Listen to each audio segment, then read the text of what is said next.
and welcome back, Paladins fans, to the Path to the Premier Qualifiers today. I missed you. I missed you, man. Yeah, it's been a long time. Been about 24 hours here since you were up, but today it's all about North America. My name is Pretty Hair, and welcome. I'm joined today again by Mr. Cret. We're very excited to bring this action to you today, but first things first, guys.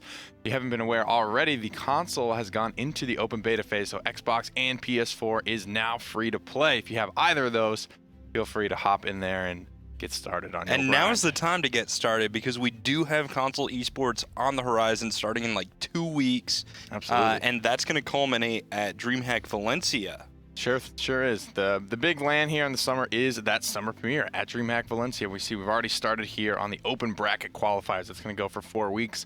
After that concludes, we're going to take the top 4 teams. We're going to put them into a round robin for 3 weeks.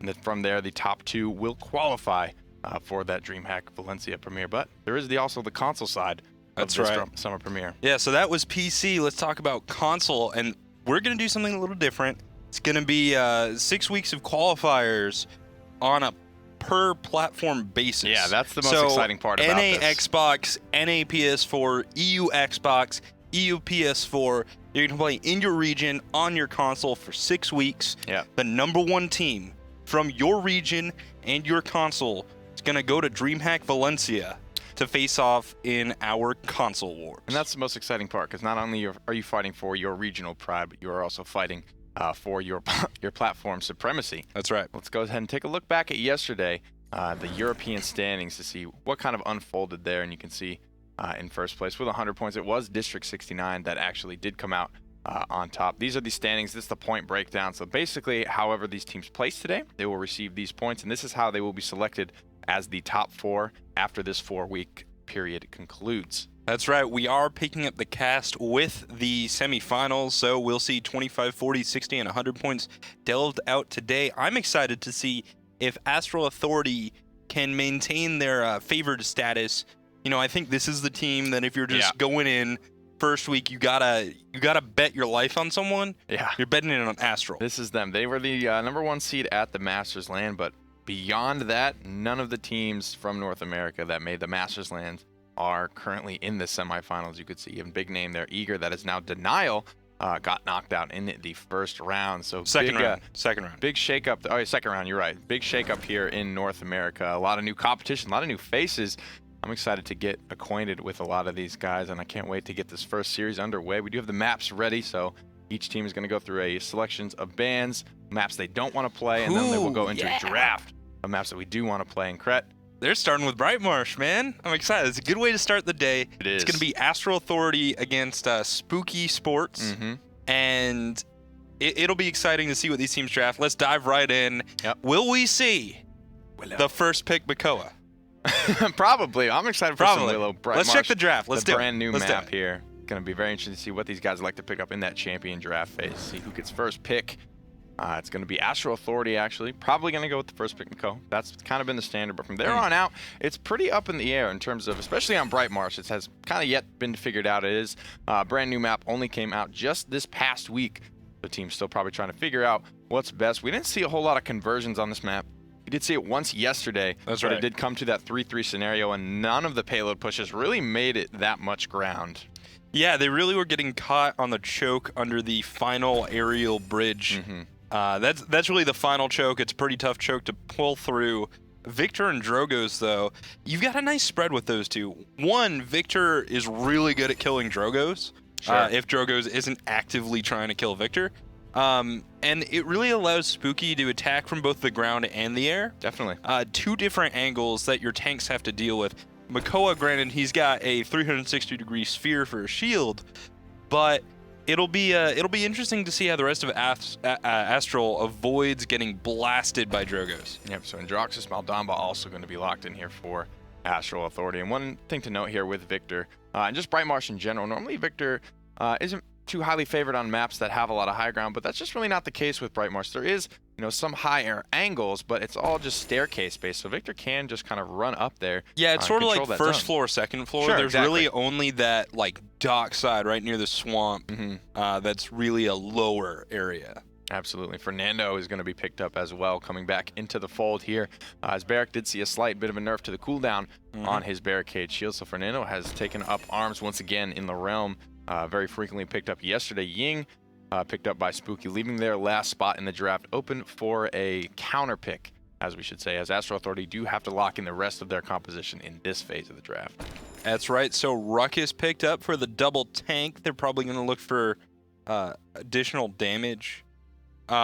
Actually, so we're seemingly experiencing some technical issues, and we will be having to move to the other semifinals, I believe. There's a problem with the demo files here for this first series, but it's fine. So we've got the other series all queued up and ready to go for you guys. So we're going to head Which on I'm down. actually a little more excited for. Because these teams we don't know at all. These are two fresh new guys. Right. So while we work out the problems with that first series, we are just going to go ahead and throw you guys down to the bottom side of the bracket and just keep the action rolling here. So once we get ahead here, we're going to go ahead and get to the champion draft for that series. We will come back to Astro Authority and Spooky Sports. You will not miss out on those games, hopefully. And it will be Impact here with the first pick.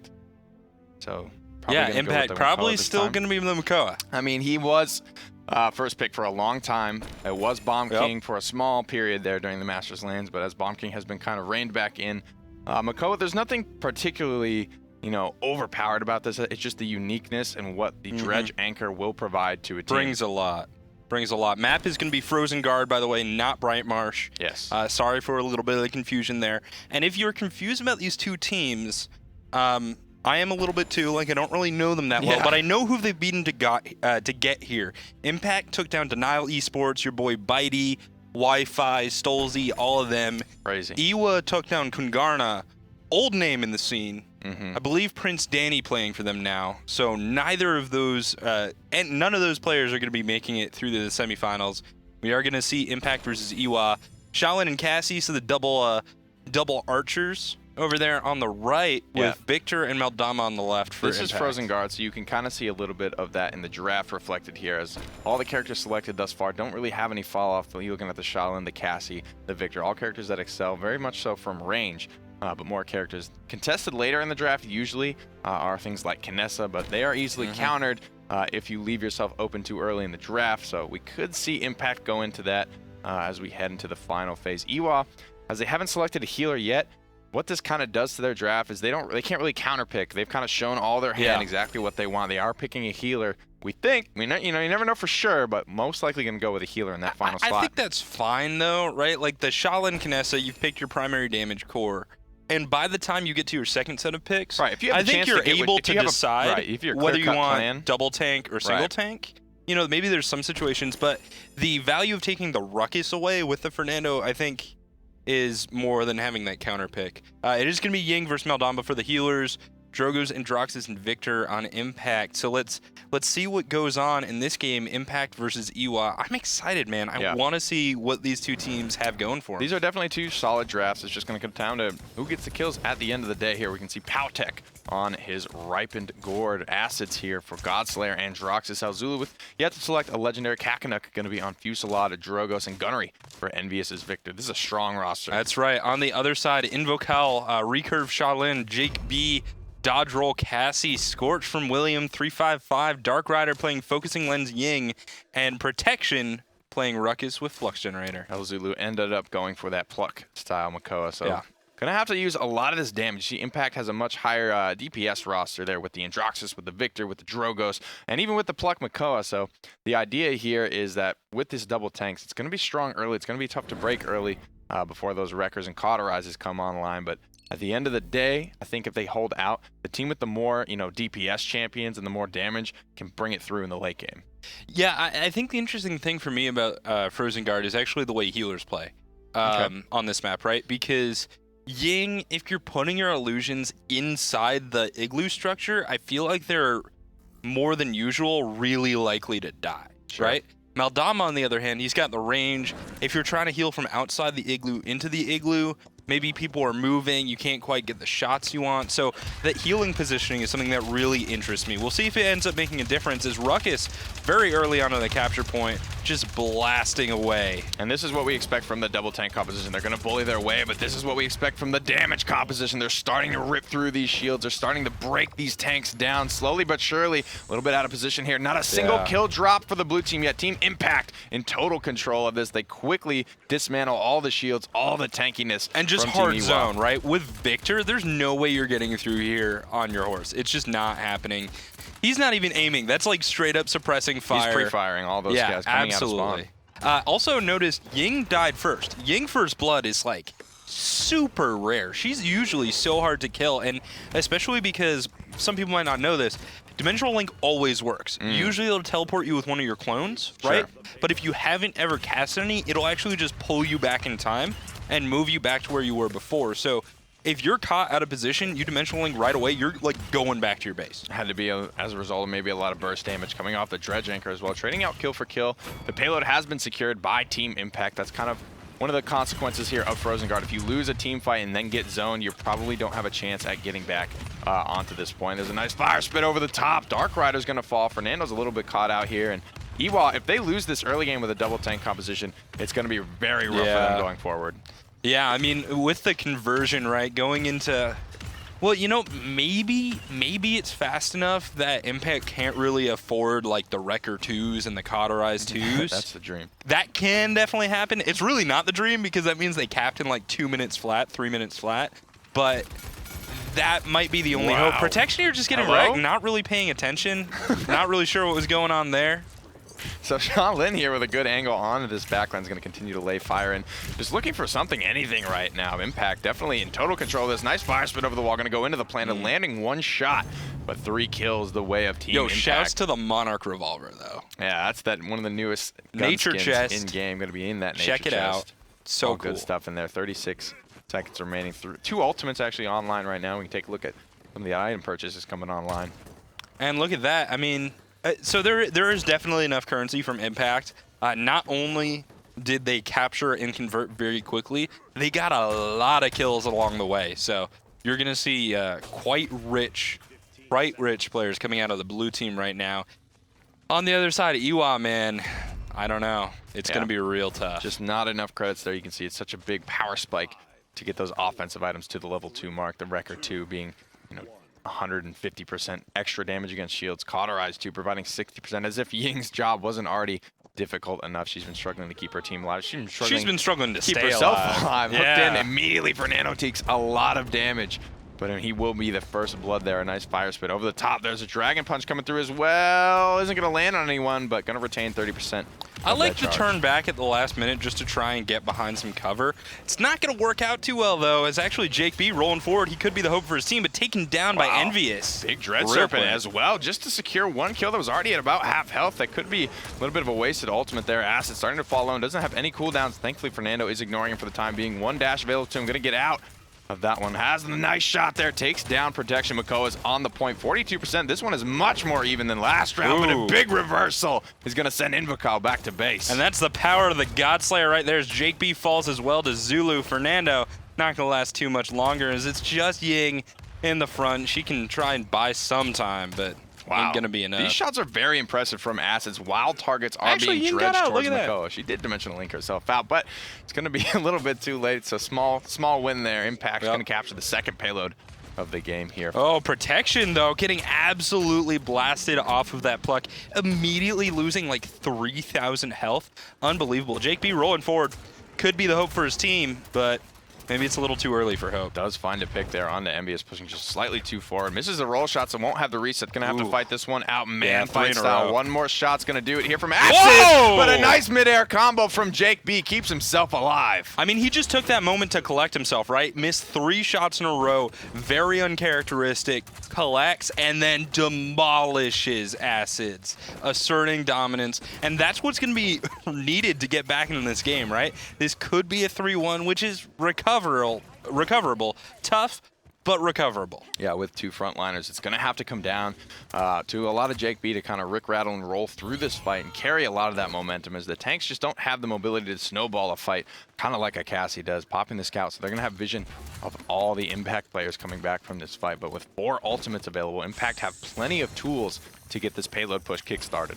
Excellent gourd placement, going to force Jake B back. Doesn't want to stand in that slow. Makoa moving around. He's got the Ancient Rage. I don't think they're going to want to use ults on Impact right now.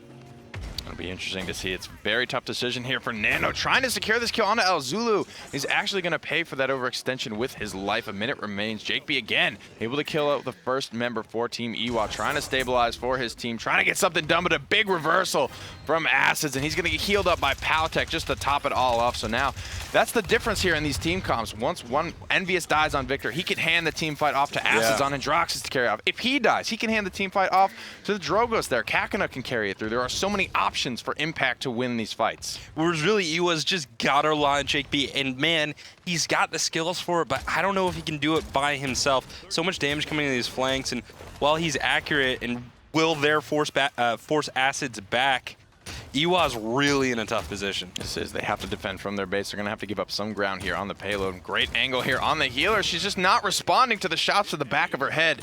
Dark Rider is going to be sent back to base there by Acids and just continue to keep the momentum high. Once they got it going, Impact popping the Immortal just to save himself. I don't know how much more time it's really going to buy him. Just that 4 seconds there, maybe to buy for Jake B to get aggressive, but no kills coming off the back of that yet. Jake B, one more shot left in his life pool. It will be eradicated. Uh-oh, this is going to be big. 800 damage, though. Isn't going to be too much there. Cursed Arm over the top as well. Onto the Shaolin. We are in overtime. There's just so many ultimates here. Yeah, and at this point, I think Impact is just saying, let's convert, let's just end this real quick, try and demoralize Iwa as much as possible. They messed up on the first capture point, and then from there, Impact just said, let's go all the way immediately. And that's just how that draft is going to play out with the double tank. You're leaning on that. You're leaning on just being big, beefy bodies. Sitting on the point, you're not going to do more damage than the other team. You're not going to get more kills than the other team, but you're just going to outlast them. You're going to stand on the point longer. You're going to capture more payloads. You're going to push more payloads. But if that doesn't go your way off the bat, these tank comps fall off very hard once you get those wreckers and those cauterizers online. Yeah, and the wreckers and cauterizers, man, they're online after the first round. Looking at the damage numbers, actually the healing numbers, right? Maldamba 55k, Ying 33k. Dark Rider didn't even have a chance to do his job, man. That was quick and brutal. So the question is, was that a fluke? Back. Can he recover? You kind of have to go all in with that. These are teams that probably haven't played each other very often. Yeah. We are going to be moving over to Jaguar Falls, where tank comps can be more successful. So the thing here is now, with that defeat, you can't be too scared to go to this now. You can't be like, oh god, our tank comp sucks. Like if Frozen Guard's like not when really it's appropriate, a great you map gotta for do it. We see long range kind of damage succeed more often there. So not being too afraid to move to the tank comp, hopefully here on Jaguar Falls, could be very important. All right, well, let's check the draft. Let's see what Iwa's got up their sleeve. Are they going to run it back? Salty run back. It can work. Yeah. I've seen it. I've done it. I've called for that. Impact here with the first pick. Probably still going to stick with that Makoa. Yep. But solid. I mean, Barrack we saw coming in. If both these teams want to go for a double frontliner composition, it is going to require somebody to pick up that Barrack alongside the Ruckus Fernando as well. But sticking with the Cassie, a big comfort pick for a lot of people right now. Don't need to change that. She's been very strong for a long time in Paladins. But Jake B, that game was like the first time that Cassie, I've been like, all right. Yeah. That made sense. That was doing the work it needed to do. Iwa opting for the early Drogos, and it makes sense because Kakanuk was just wrecking. Shaolin, though, Impact is going to have that on their side, and that didn't really work for Iwa. I didn't really see the Impaler planted combo ever. Yeah, it's tough to pull off sometimes, especially from a decent amount of range with a lot of mobility like the Androxus and stuff like that in your face. There was a lot of pressure on these backliners. Fernando locked in, though, for Team Iwa, still with yet to get a healer or a second tank if they want to go that route. But these guys seem like they all like to be the fragger, right? And that was working for them. When they lost one, they still had two to go to, where it just wasn't really the case. I like this, though, right? Take away Impact's picks. Just take them. Take the Androxus, take the Drogos. Cassie worked. You don't need to change that. It is going to be double tank from Impact. So now we've got sort of a reversal of what happened in the last game. Reversal fit. But Drogos is a very good answer to try and deal with that. And the thing about Shaolin and Victor, those are two characters that can very easily step up and be enough damage for you in a team fight. And granted, like, Androxus isn't the flankiest flank, right? Sure. He's not super high flying. He's not the kind of guy that can always get to your backline. So with the double tank, I think Shaolin and Victor might be able to stay safe. If they position properly, I think around both of these tanks, if they communicate when they need help, from that Makoa, who is very good against Androxus, because he can just dredge anchor straight through that defensive ability reversal. Ripen Gourd, though, for Powtex Maldamba, Rika for Acid's Shaolin, Pluck for Ozulu's Makoa. Once again, Flux Generator again on Kakanuk's Ruckus, Gunnery for Envious's Victor. Jake B rolling with Exaction. It's going to be Godslayer on Invocall. Scorch from William, Focusing Lens from Dark Rider, and Protection using Combustible. Coming out of the gate here, Iwa with 2 Cauterizes, 2 Wreckers as well. Powtech, the only one who selected his item thus far. The other guys still maybe talking it out. They have a lot of good options here for Wreckers versus Cauterize, so it is going to be the Cauterize Master Riding, though, from for Victor. Yeah, he Makoa. wants to be the first one. Early pick? I think to the point, be able to get there in position, ready for that dredge anchor when the enemy team rounds the corner. Yeah, and I mean, if you can just pull Fernando and just burst him down, that could be all the advantage you need in that team fight. So let's see what Zulu can get. Doesn't go for the immediate pluck. Will end up plucking Fernando, but I don't think there's really that much follow-up, as he's at 40% health. A 1v1 between Acids and Invocall. But with your back against the wall against Shaolin, I don't know. He's just going to give it up, actually, here. Returning to his team. First Blood going to Ying there on the Dark Rider, the Focusing Lens burst damage. We saw it yesterday, definitely with Gara. Here comes a nice reversal, but going to be able to slither that one out. Going into the Planet here is a good angle. Trading out 1 kill, but Iwa, total control of this point thus far, 60% and climbing. Well, and I think a big part of that was the Shaolin getting embroiled in that 1v1 and not doing the damage in the team fight, because the tanks aren't going to really win that fight for you. You need the damage dealers just fighting as well, burning down the Fernando, who really didn't even get close to dying. But Impact this time coming in and having that damage online. Acids finds one. Envious gets one as well. El Zulu narrowly escapes with his life, but the damage over time effect from Fernando's Flame Lance will take him down. Now, closing the gap here, almost passing now Iwa's capture point percentage, with William falling as well. Dragon Punch might be the only crutch left to lean on to try and break into this point. Yeah, but there's so much healing coming out of Powtech right now. Big misplay. Yeah, they just didn't go in at the right time. Protection doesn't even get a kill with Dragon Punch, as I believe the, I want to say that was Aerial Advance, allowing Ruckus to move back with 1, 2, 3 dashes to keep himself alive. Yeah, just too late there. Isn't going to find a kill and is going to be slain on top of that, losing the payload. So Impact come back, swing things back in their favor with this double frontliner composition, showing that they can not only run with and against it. 2 minutes remain here for this payload push. Try and find conversion. We do have Dread Serpent online, and there's a big group up. Ah, man, I don't know. I think a really well-placed Dread Serpent can just open that fight right up, especially with the Victor ultimate coming out. That was a strangely timed barrage. Yeah, just trying to punish that clumping a little bit here. Fernando falling lower and lower. One more shot's going to do it. Both tanks will escape for their life for the time being, but Invocall on the backline was able to pick up Envious's Victor and is now looking towards the Shaolin, but it will be Jake B from the right flank here. He's going to get plugged in. He's going to eat a lot of damage, but he's going to be narrowly kept alive and continues to roll, continues to land these shots, and continues to benefit from the massive lifesteal in his loadout.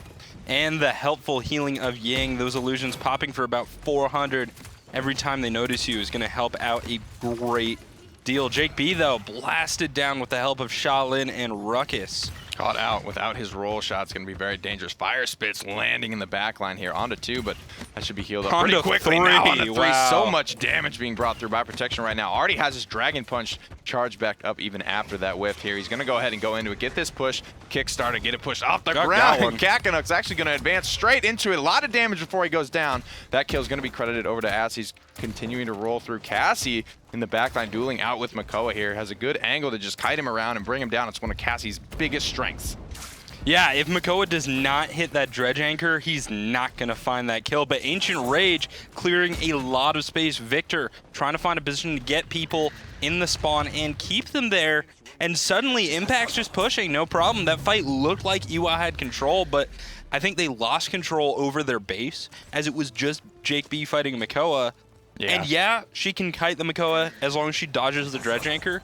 When he uses Ancient Rage, you're not going to kill him. Yeah, just really good use of their ultimates there. Spacing them out, keeping the pressure up over the course of that round. Never getting fully on the back foot was very important for Impact. And I want to shout out Envious real quick here. On this Victor on a 5 streak right now, one of the toughest things to do as a Victor is, you know, when somebody is in your face, it's just easy to just back off and try and run away because it's just kind of a natural reaction, right? Yeah. But good Victor players know how much damage this character can do and know how well Victor can go toe-to-toe with almost anyone. And frankly, Envious is just really playing brave right now. He knows exactly how much damage he can do, when he can get in, when he can get kills, and he has chosen to go hard around corners that most players probably wouldn't.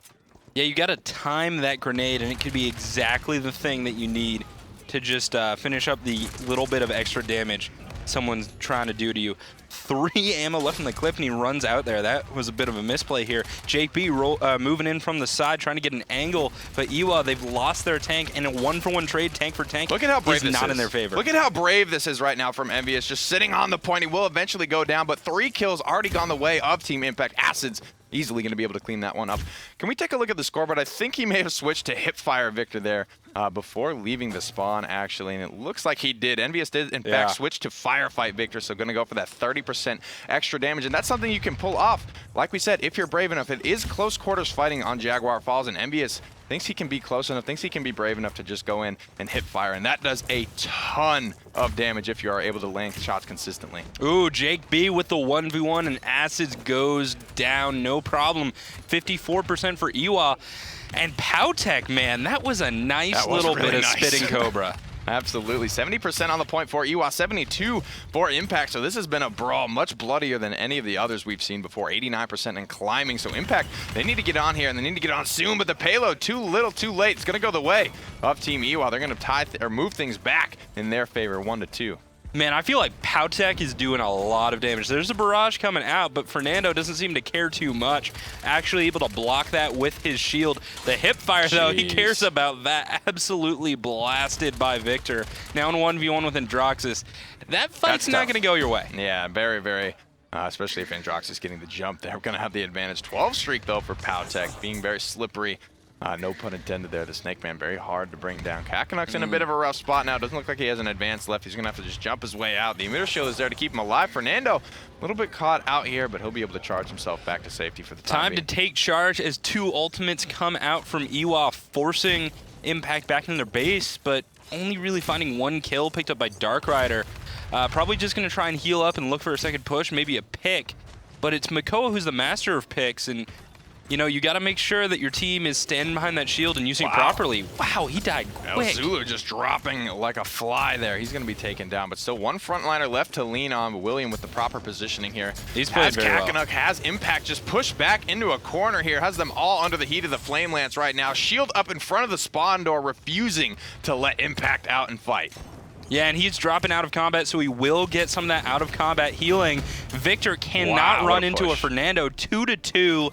And Iwa, they finally woke up. Down, but Good not morning. out. They are very well aware and well equipped and have what it takes to try and get these pushes off the ground. William actually going into that resilience. Wants to try and counter out the Dread Serpent from Powtek, but a couple of other items reaching their later phases here. Man, but speaking of the Dread Serpent, Powtek on the 12 streak, he's been slaying. Yeah. And I mean literally slaying. He's been getting a lot of kills himself. Yeah, Maldama can be pretty tanky and hard to bring down in the back line, and does a decent amount of damage, especially if you get up in his face in an area that he can land. I think he's actually the highest damage support as long as he's actually hitting you. His range is just very short, so he's usually not hitting you. Maybe you don't think about that as much, but when you're right next to him, man, he just wrecks. Definitely here. So 2-2, all tied back up, and it is actually Iwa with those late game cauterizes and wreckers online first. So we'll have to see if that can keep things running in their favor, putting a lot of damage into this Ruck as he's caught out. Doesn't have a lot of support from his teammates. Only his 1 shot. The Dragon Punch will connect, however, not the highest value Dragon Punch we've ever seen, but a Dragon Punch connected nonetheless. Powtek finally falls, and it's going to be some big ultimate charge for William. Very helpful in charging up that Immortal, now 82%. It's Invocall in the fight, 2 on low health. Can he clean it up? No, because that's not low health at all. Zulu activates the Ancient Rage, pops to 10k, and says, you can't solve this math problem. Gonna dismount a couple members here with the fireball as well, and just choosing to zone them out, choosing to keep in their face here. Doesn't want to let this Shaolin, doesn't want to let this Maldama get to healing his teammate, but he is eating a lot of damage here. Might be Maldama that actually wins this boxing trade. He throws the gore down, eats a fireball here. Reload stun, gonna miss, but Iwa again with great zoning here from Fernando are able to come away with that team fight and the 3rd payload of the game. I love the mechanics from William, the way he's activating, deactivating his flamethrower to jump and increase his movement speed just a little bit. Pull it out of position as Jake, but right behind the shield. Dude, William, who is this guy? That's a little bit of that War Doom wiggle right there. That's right.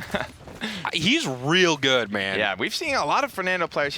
Because it's almost with the Cassie thing, right? They're both really OG strong characters that have been around for a long time. So there are a lot of good players on these characters that just haven't gotten the chance to shine, but their time is now. Invocal picks up yet another kill here. A lot of burst damage coming through from Invocal. There's a triple before he goes down. Rolling forward onto Shaolin. One more shot's gonna do it. The repulsor field actually keeps him alive. Yeah, just long enough to clean up that kill. Kakarot returning to the spawn, but if this gets pushed in, it is going to be the game. And this looks like it might be just the ultimate to do it. Up and over the Ying clone, straight into the Makoa. The damage mitigation doesn't matter. Does trade out his life. That is the proper counterplay to the Dragon Punch. A lot of damage brought in, but no kills, and they're just going to be healed back up. Invocal did so much damage with that ultimate, but no one there able to drive those kills home. Williams falling lower and lower. Doesn't have the time to stall out, or doesn't have a healer. He's going to charge for his life.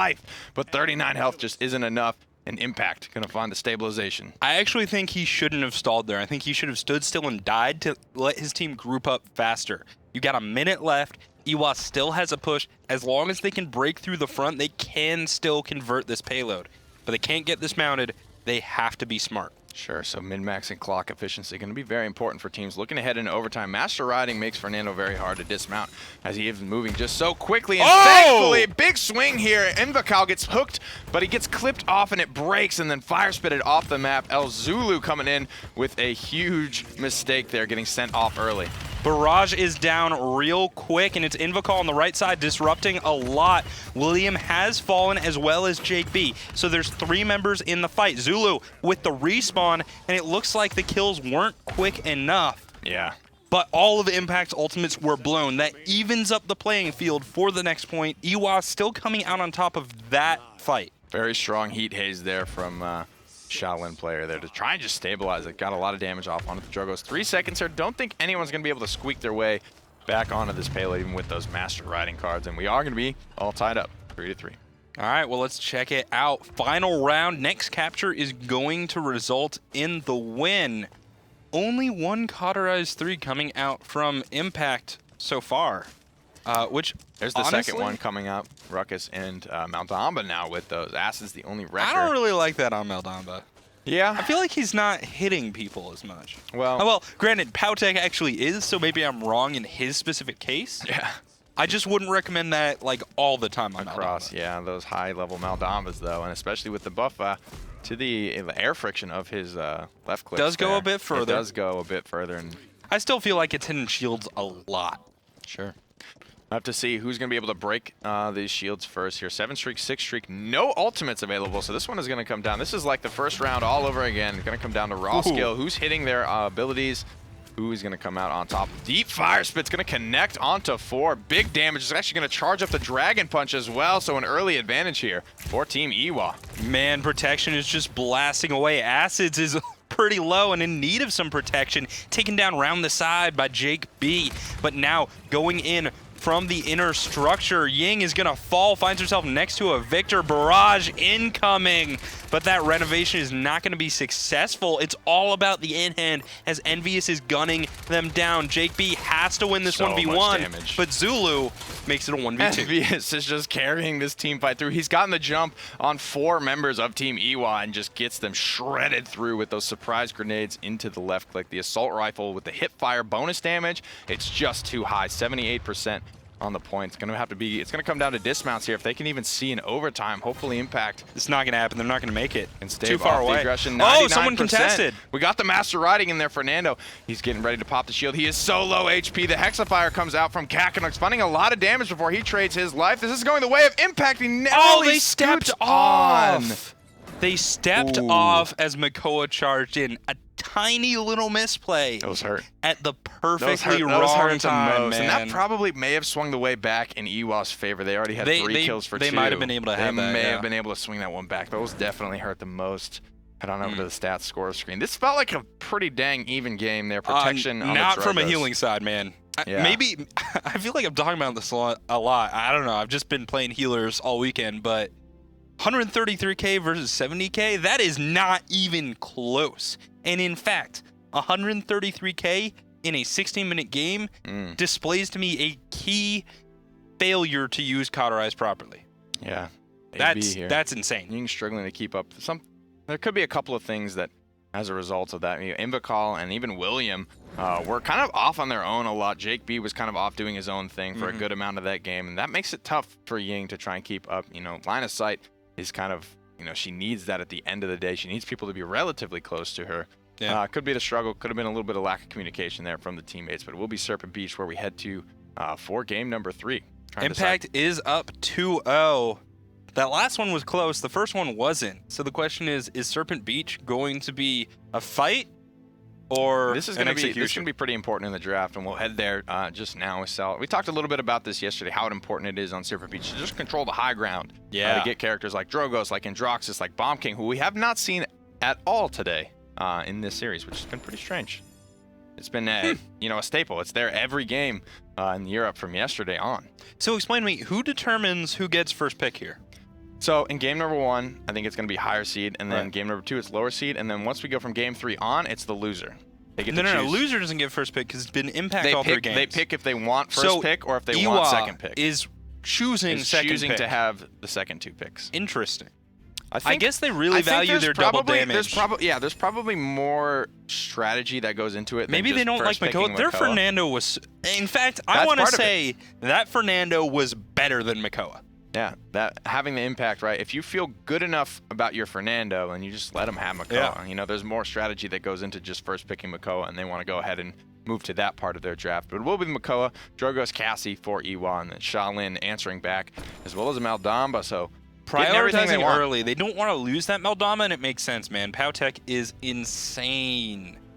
Insane. And Iwa, I think they're always going to pick Cassie top 2. Yeah, Jake B. And then Drogos probably just because Kaknek's too dangerous with it. And there it is. Protection was killing with it.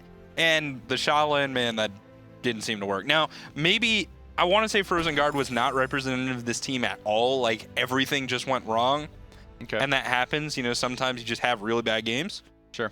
So they still have to deal with it, though. They're still behind more than one. They are going to pick up the Victor, in fact, and take that away from Impact, and that was a very strong pickup. Such a good Victor. Personally, and it was played a little bit differently. Hipfire Victor is not something we're traditionally used to seeing, but NVS I think is also equally as comfortable on probably the Ruckus this game. We'll have to see. Androxus He's got picked up aim, to round out as well.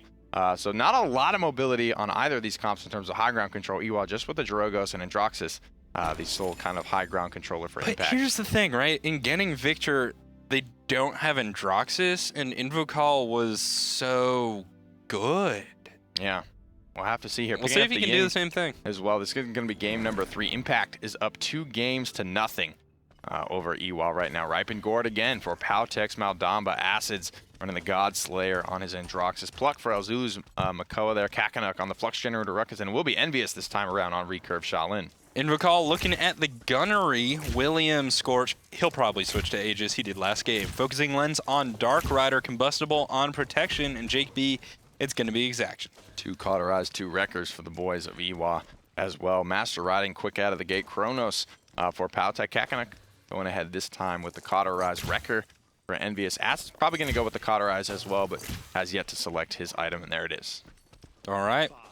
Cauterized, 2 on each team. Powtek is going to do more healing this game, probably. The question is it by a little or is it by a lot? Yet again, Envious going the right side on that Shaolin. It's going to be a quick pull onto the Victor. He doesn't have an answer for that. Flat out, you get pulled, you will die. Dropping into the planet early to just break down that shield as well. Now we can see Zulu. He's going to miss that hook, but he's looking for it in the backline. Goes into the shell shield here. Could be a little bit caught out if the members of Iwa do elect to collapse on him, but Acids is going to be there, backing him up. He's going to land that reversal, in fact, get the reset on his dash, head straight to the backline, whiff a couple of shots, but at the end of the day, he's going to claim Invocal's life. Now he's caught out. Now he's going to be punished for it, but Impact already 87% on the capture point. Yeah, and talk about some impact kills. That first one onto the Victor, the second one onto the Victor. He hasn't had a chance to open fire at all. Now Jake B going down, the payload going down, and Impact, they've got the recipe for success. I think this is gonna be a conversion. We've seen it every game. Take the first point, convert it real quick. Envy is converting a lot of kills in that last engagement. Now coming back, he did end up falling there on his Shaolin. But the Payload definitely coming out of the gate with a lot of momentum, like you mentioned. It's very important. You don't want to get skunked early on, because then you waste a lot of that time you have to push. Here comes Fernando on the high ground, but Invocal has already ripped through Acids. The Impaler arrow is queued up, ready to go. Invocal trying to get back from spawn there. A lot of damage coming out from Envious. Is planted and puts one more in his face. Elzulu going to be credited for that kill. Yeah, and that's some early record itemization from Envious. You know, there's two ways to use your planted. One, the combo. Two, you just pointed at his shield, man. That shield is dead real quick. Yeah. But the Payload has stalled for now. Impact has to find a way around to get onto it and continue their push. So first one of his ultimates here, Jake B. And Shaolin, actually Ying coming up as well. He's going to have the Heat Haze available to him if he wants to pop it. Fernando is extremely low, goes into the plan to just try and shred through some of that shield. Invocal doing a ton of damage, but Repulsor Field mitigating even more. Acids gets the angle and finds Invocal. Protection needs to be aware here. Acids is going in on this backline right now. Has already found 2 kills, looking for more. Is behind this Fernando shield. Just needs to exploit that angle, but it's Jake B answering back with 2. Looking for more here. Needs to stay alive. Protection's going to begin the peel that he needs. How much longer can he live? It will be Powtek, the high accuracy Maldamba player, the final one to fall for Impact. And Invocal finally getting some kills, getting on the board, doing some damage. And that's the situation you want to be in as that gunnery victor, right? You want to stand in the back and just get some time to pump out damage. William, though, you can see he got pulled. He had a bad time with it. Yeah, it's going to be rough, though, because he does have Acids on that Androxus in his face so often in these team fights. Kakanuk finding 2 kills already in this engagement, surging forward with a lot of momentum. Jake B's in a really bad spot right now. He's caught out completely away from his team. That Payload is going to roll in for free. So quick, clean, and simple. And that's what happens when you make so much progress just off the momentum you had from winning the capture point. They pushed that, 60 to 75% of the way just off that first momentum swing.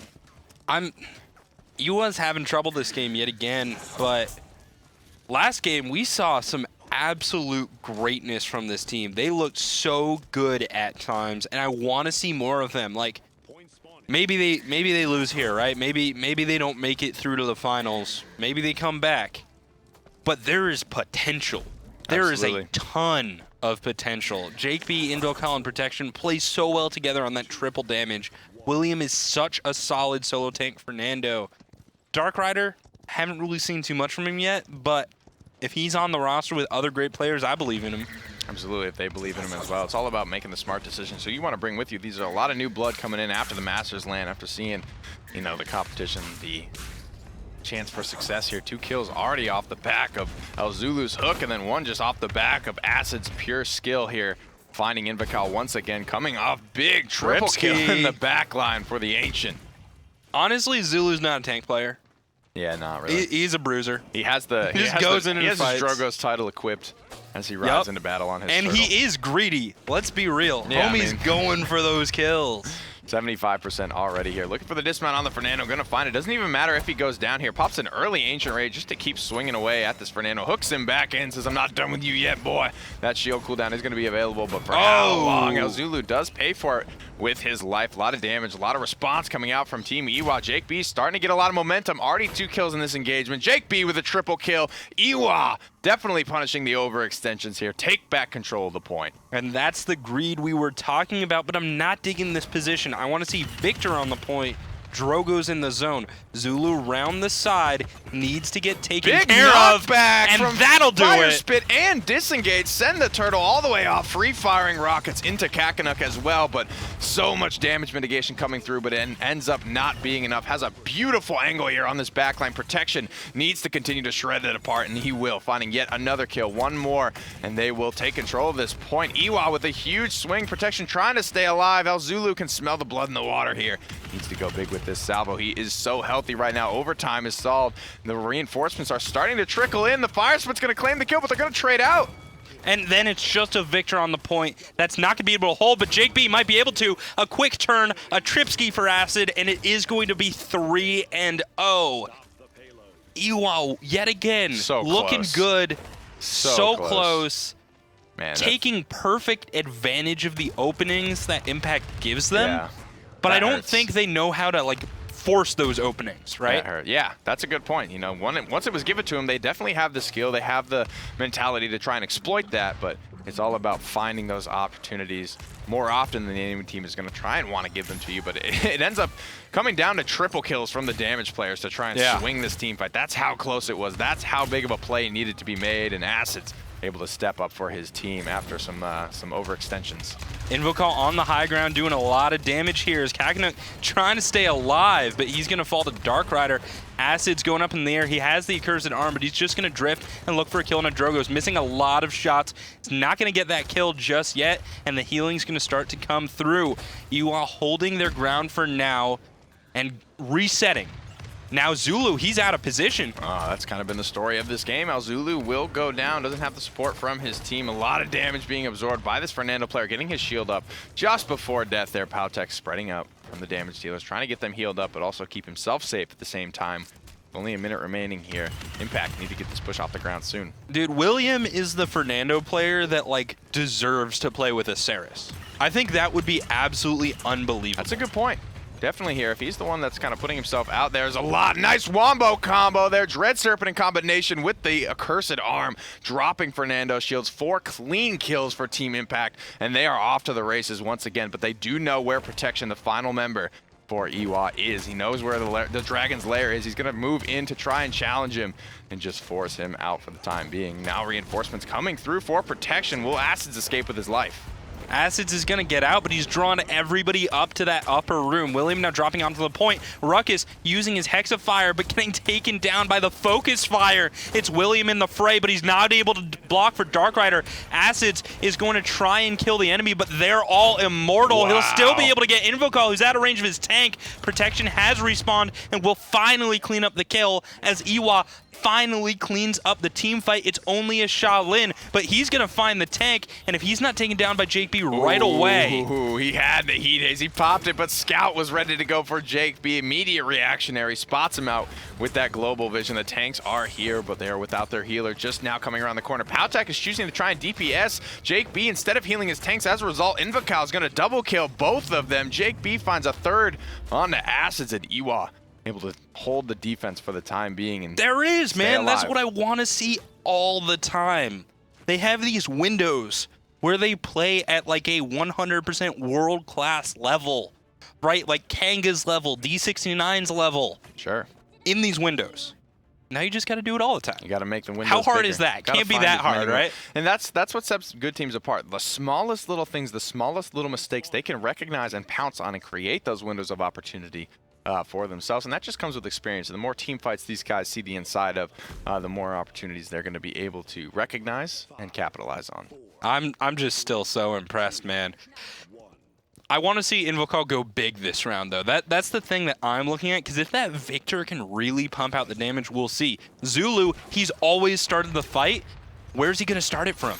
It's just changing there positioning here. There he is. Surprise Makoa in the backline, rips him apart, goes into Ancient Rage to keep himself alive, and continues to dredge anchor his way into the backline. And it's a struggle for Invocal to do his job when Acids is doing his job so much better. And the formation is just absolutely demolished, right? Zulu just walks up behind them. They must have not even spotted it out. I think what's happening, right, is that Iwa doesn't snuck around with a master riding or something? Yeah, I think they don't have a plan for the start of the round. Zulu knows exactly what they're going to do. Or they have the same plan every time. So I was talking to one of our level designers about this, right? And we were talking about how, to an extent, Serpent Beach is kind of solved, right? You go to the high ground, you fight over the high ground, you take the high ground, and then you control the capture point.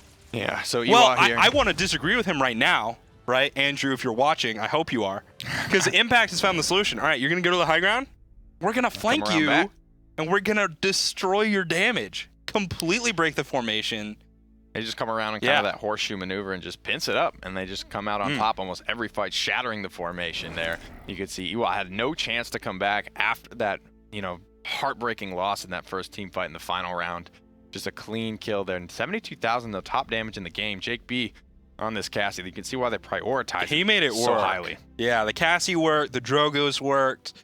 Victor, when he wasn't getting stepped on by everyone, he sat on him the whole game. And that's his job. So did Zulu. That's what he's supposed to. Yeah, everyone, that's true. honestly. That's true. Yeah. But in the moments when Invocal didn't have 3 people breathing down his neck, he was doing a lot of damage. Few and far between. Probably about 3 minutes total of that 13-minute game, but he able to squeak out with 51,000 damage. We are ready. That's going to do it for this series.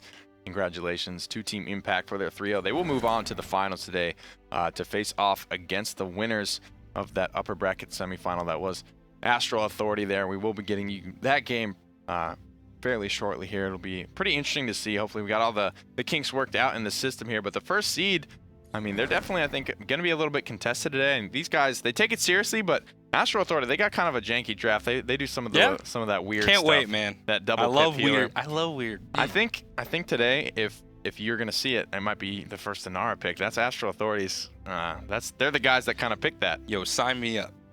Sign me up. I want to see a Willow today. You haven't seen any Willows yet. Yeah, what's the deal? You gotta make a wish. You gotta believe. Yeah. All right. We'll be back the with the next game in just a few, so stay tuned. I'll see you there.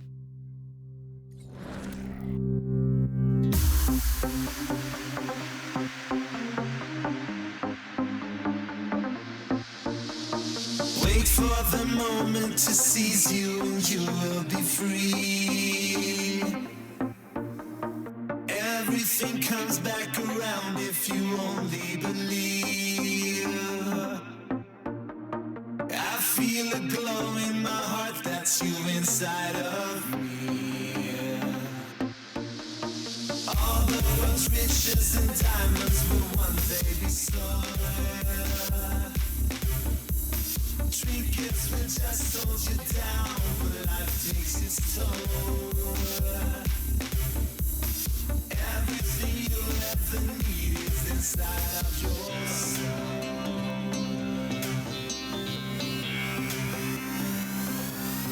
You give me life.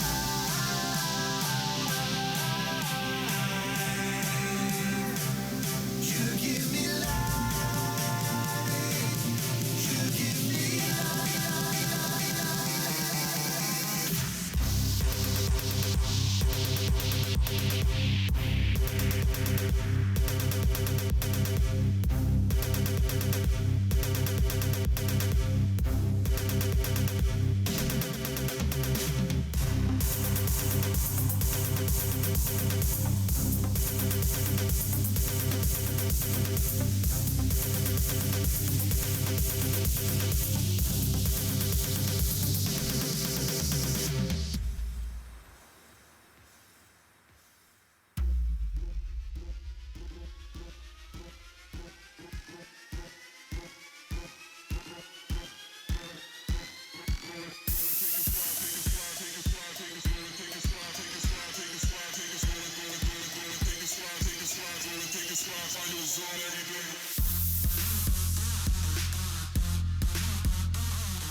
the sesame. Work, oh no, don't pressure me. Yeah, ooh, yeah, roll out with the referee. Curb, yeah, I'm turning left now. Burn, yeah, the rubber's on my chest now.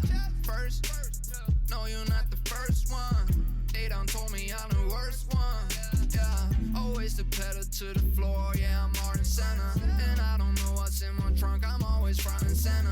Drive the Rari down the coast. Yeah, rocking my new road. Yeah, always on the road, and I don't need no sweater. Ooh, baby, on the track, I'm going vroom vroom. Try and catch me when I pull up in that zoom zoom. Ooh, nah, please don't make that call. We don't want no cars, they ain't ready for the cars. Ooh, baby, on the track, I'm going vroom vroom. Try to catch me when I pull up in the zoom zoom. Ooh, driving by the shore, looking for some more. In my Rari going roar. Want you to race? I cannot do this solo. Pace, yeah, I'm speeding in my polo. Wait, no, I don't have time for slow-mo. I've been doing this all my life just for the Lolo. I'm in the shower, I've been sober for an hour. When you see me pour up, I need something to devour. Yeah, I'll play it louder. Yeah, I do a crosser. Yeah, I'm doing better. All my haters give me power. Ooh, baby, on the track, I'm going vroom vroom. Try and catch me when I pull up in that zoom zoom. Ooh, no, please don't make that call. We don't want no cars, they ain't ready for the cars. Ooh, baby, on the track, I'm going vroom vroom. Try to catch me when I pull up in the zoom zoom. Ooh, driving by the shore, looking for some more. In my Rari going roar.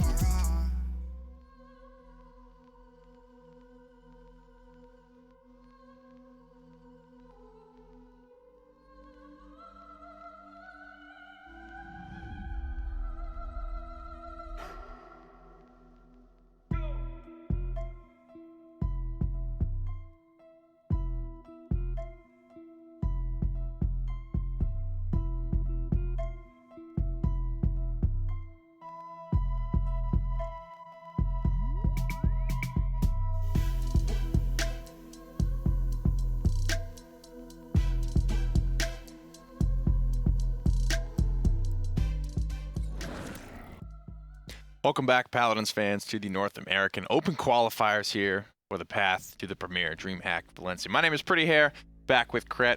We are ready to get you guys right into that Astro Authorities Spook East Series. Take a look at the little map graphic here, and then we'll get you guys straight into the champion draft. It is going to be Bright Marsh, like we did mention earlier in the broadcast. I'm still excited. Yeah, still just as pumped. We didn't see Bright Marsh at all in the other set. Yep. Beautiful map. Love the capture point. And that's Astro Authority. They're a very exciting team to watch. They're very loud, very communicative. They scream a lot during the LAN. We'll go ahead and get into their draft, which is one of the most interesting parts of their game. They do a lot of stuff that other teams just are too afraid to do, don't think can work, but Astro Authority, but they make it happen. They still first pick Makoa. They do. I mean, some things never change. War never changes. Makoa is very old, so. He's the ancient. He is the ancient. He's the most consistent. He's a grumpy old turtle. Good little guy. Just woke up. I like totals. Yep. Spooky gonna stick with their Victor. Your boy. Victor. Yep. Your boy. Putting in a lot of damage here. Coming a little bit. Do you think Victor's lumpy? He just seems like a lumpy dude to me. How do you mean? I don't know, just generally lumpy. What does that mean? Like personality-wise. Lumpy. Physically. Stoic. Sure. You could say that. So Victor and Drogos, as we mentioned before, damage threat from the ground, damage threat from the air. And this map, usually Victor needs to be careful about high ground. This has the sort of high ground that I think is favorable for him, as long as he can get a nice firing line. Because he can get there with his own That's two also feet. true. Boots on the ground kind of guy is Victor. And Drox is a good answer to both of those characters, and something I Drop Bodies loves to play for Astro Authority. Very dangerous on it. I love to see him back in that flank, in that carry role. He played a little bit of support at the Masters LAN. It just wasn't really working for Astro. So they've gone back to the basics here, it looks like. Getting you him where can't he's have a comfortable. dude named I Drop Bodies playing support. Healing people, just like, here That's you go, like champ. having a dude named Healosaurus playing a damage character. Actually, that's the sort of guy that you see playing Shock Grok. Healosaurus. He doesn't heal. Or the kind of guy that plays Saris in your casual games and never heals. And doesn't do Not any once. healing. Oh, Whitlow being hovered right now alongside the Rook. Please, don't mess with me. Yeah, no, I hope it I hope it comes out. I mean, Blake? it definitely seems like a character that can be viable. I mean, her dead zone ability, very, very strong, especially with some of the legendaries that can be used alongside of it. Completely blocking off healing in an area. It's not going to be Willow. Don't get my hopes up. It's Shaolin. It is Shaolin there. Maybe just a little bit too new. You know, Yeah. you come from Smite, Take some time. a game that has a lot of new characters coming in very time, and a game that is probably more strategy-based, I think, than Paladins. Well, it's more mature. Paladins will get there. So how long? Well, there is that 2-week period where There's you a can't 2-week play period. champions in rank. But how is it working a new character into a competitive depends on the situation? character, man. It depends. A lot of it is off of just initial feel, right? Whoever plays the role that would play the character has to say, is this worth putting time into? Do I think this character is going to be good enough to just immediately start playing? I think Chiron was one that like immediately went into a metagame. Divios is well known for loving characters and saying, we're going to play him, it's going to be great, and then nobody does. Yeah. Yeah, so Serket, for example, right? Like, absolutely amazing character, but when she first came out, like, nobody played her in competitive because it took about a month and a half to really get to learn her. And that can happen for the more complex characters. I think we've seen it in Paladins too, right? Like, I think Shaolin took a little bit. Shaolin actually, I think, did take a little bit of time. You're right. Yeah. That's a good point there, Grok. Actually be locked in for Spooky Esports despite no deployables. He still does a lot of damage. He still does do a lot of damage. A lot of and people... honestly, the shielding, right? Like, Makoa's shield dies pretty quick. You got a Victor and Drogo's. They're going to tear through it. Ruckus doesn't have a shield that can block shock balls, so I think they could get big value, and Grok's healing when it's up and you're standing in it is really good in that moment. Absolutely. Granted, and honestly, there's also no one who's really good at killing the healing totem, right? Yeah. Like, usually it's like, I'm gonna drop my healing totem, and you put it down, and then Drogo's just like looks at you. He doesn't even know there's a healing totem there. He shoots the ground. He misses you. Continues to do his thing. Kills your totem. Yeah, and you're one like, of the things about Grok is he was kind of reworked recently. The Maelstrom build specifically, where a lot of the weight in that build was being carried by a loadout card, and actually got shifted over just to the left, to the legendary, to the lightning staff. Yeah, which is more interesting. And being a big proponent of playing that build a lot, it didn't feel like it changed the build or it even made the build. You just have to actually hit better. your shots. Yeah, it's just hitting your shots. It would still do the same thing, but maybe we'll see a little bit. I'm excited to see that because we haven't seen much Thunderstruck Grok since that rework. That's right. The Maelstrom Thunderstruck combination is a little different. Before, Thunderstruck would refund the cooldown as you hit more and more unique targets. Now it'll actually give you some ammo back, which means you can keep firing and still keep that shock pulse going, but you got to be hitting your shots. You got to be in range.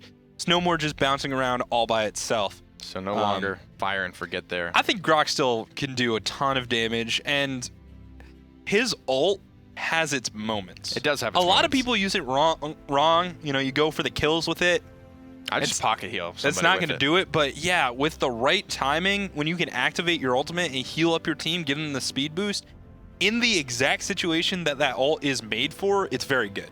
Absolutely. Just a little bit niche there for Grok. Both these drafts looking pretty strong here. Astral Authority definitely the top dogs here, the ones favored probably very to win standard, this series. though. Yeah. You misled me.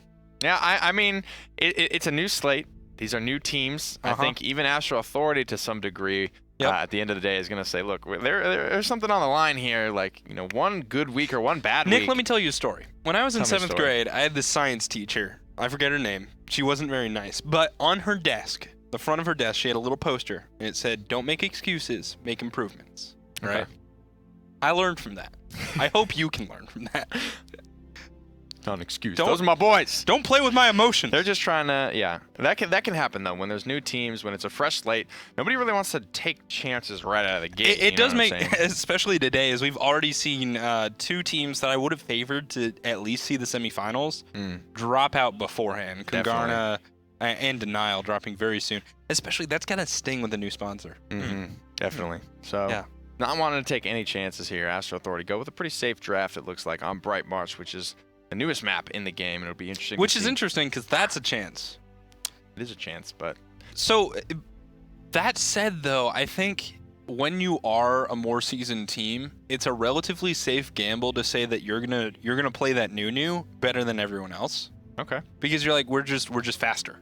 I think, yeah, there's truth to that, and I also think newer maps or less common maps are a way for newer teams to try and take games off of these better teams when, you know, they know nobody's practicing Timbermill. They know nobody's practicing Ice Mines. If they just become the best teams on those maps, those can be free wins for them because you don't get to have every map your way all the time, even if you are the top seed. In my opinion, if you're a newer team or a lower skilled team, there's 2 ways to get to your goals, right? One is to copy the best team, Sure. do the same thing that they're doing, learn from them, and then catch up faster than they can improve, right? Because over time, if you're catching up at 10 units of good at video games per day, Okay. and they're getting better at 5 units per day, you're going to reach them. You're going to get there. Option 2, do something new. Do something Cheese. Whatever. Cheese them. That's cheese. You bring up hungry. a good point. That's a really cool thing, and especially when we see international play, right? Because Yeah. they tend to be behind just because the game hasn't been around as long. So they are kind of always playing catch up. But it's interesting to see them close the gap, and especially so in Smite. Now we do see like Latin American teams taking games off some of these higher tiered North American and European teams. We are going to have a quick break here while we get this all set up. We're and going ready to do our go best for to you bring guys. this game to you. Definitely, So- guys. We're going to be back in just a moment. Don't go anywhere.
flexible.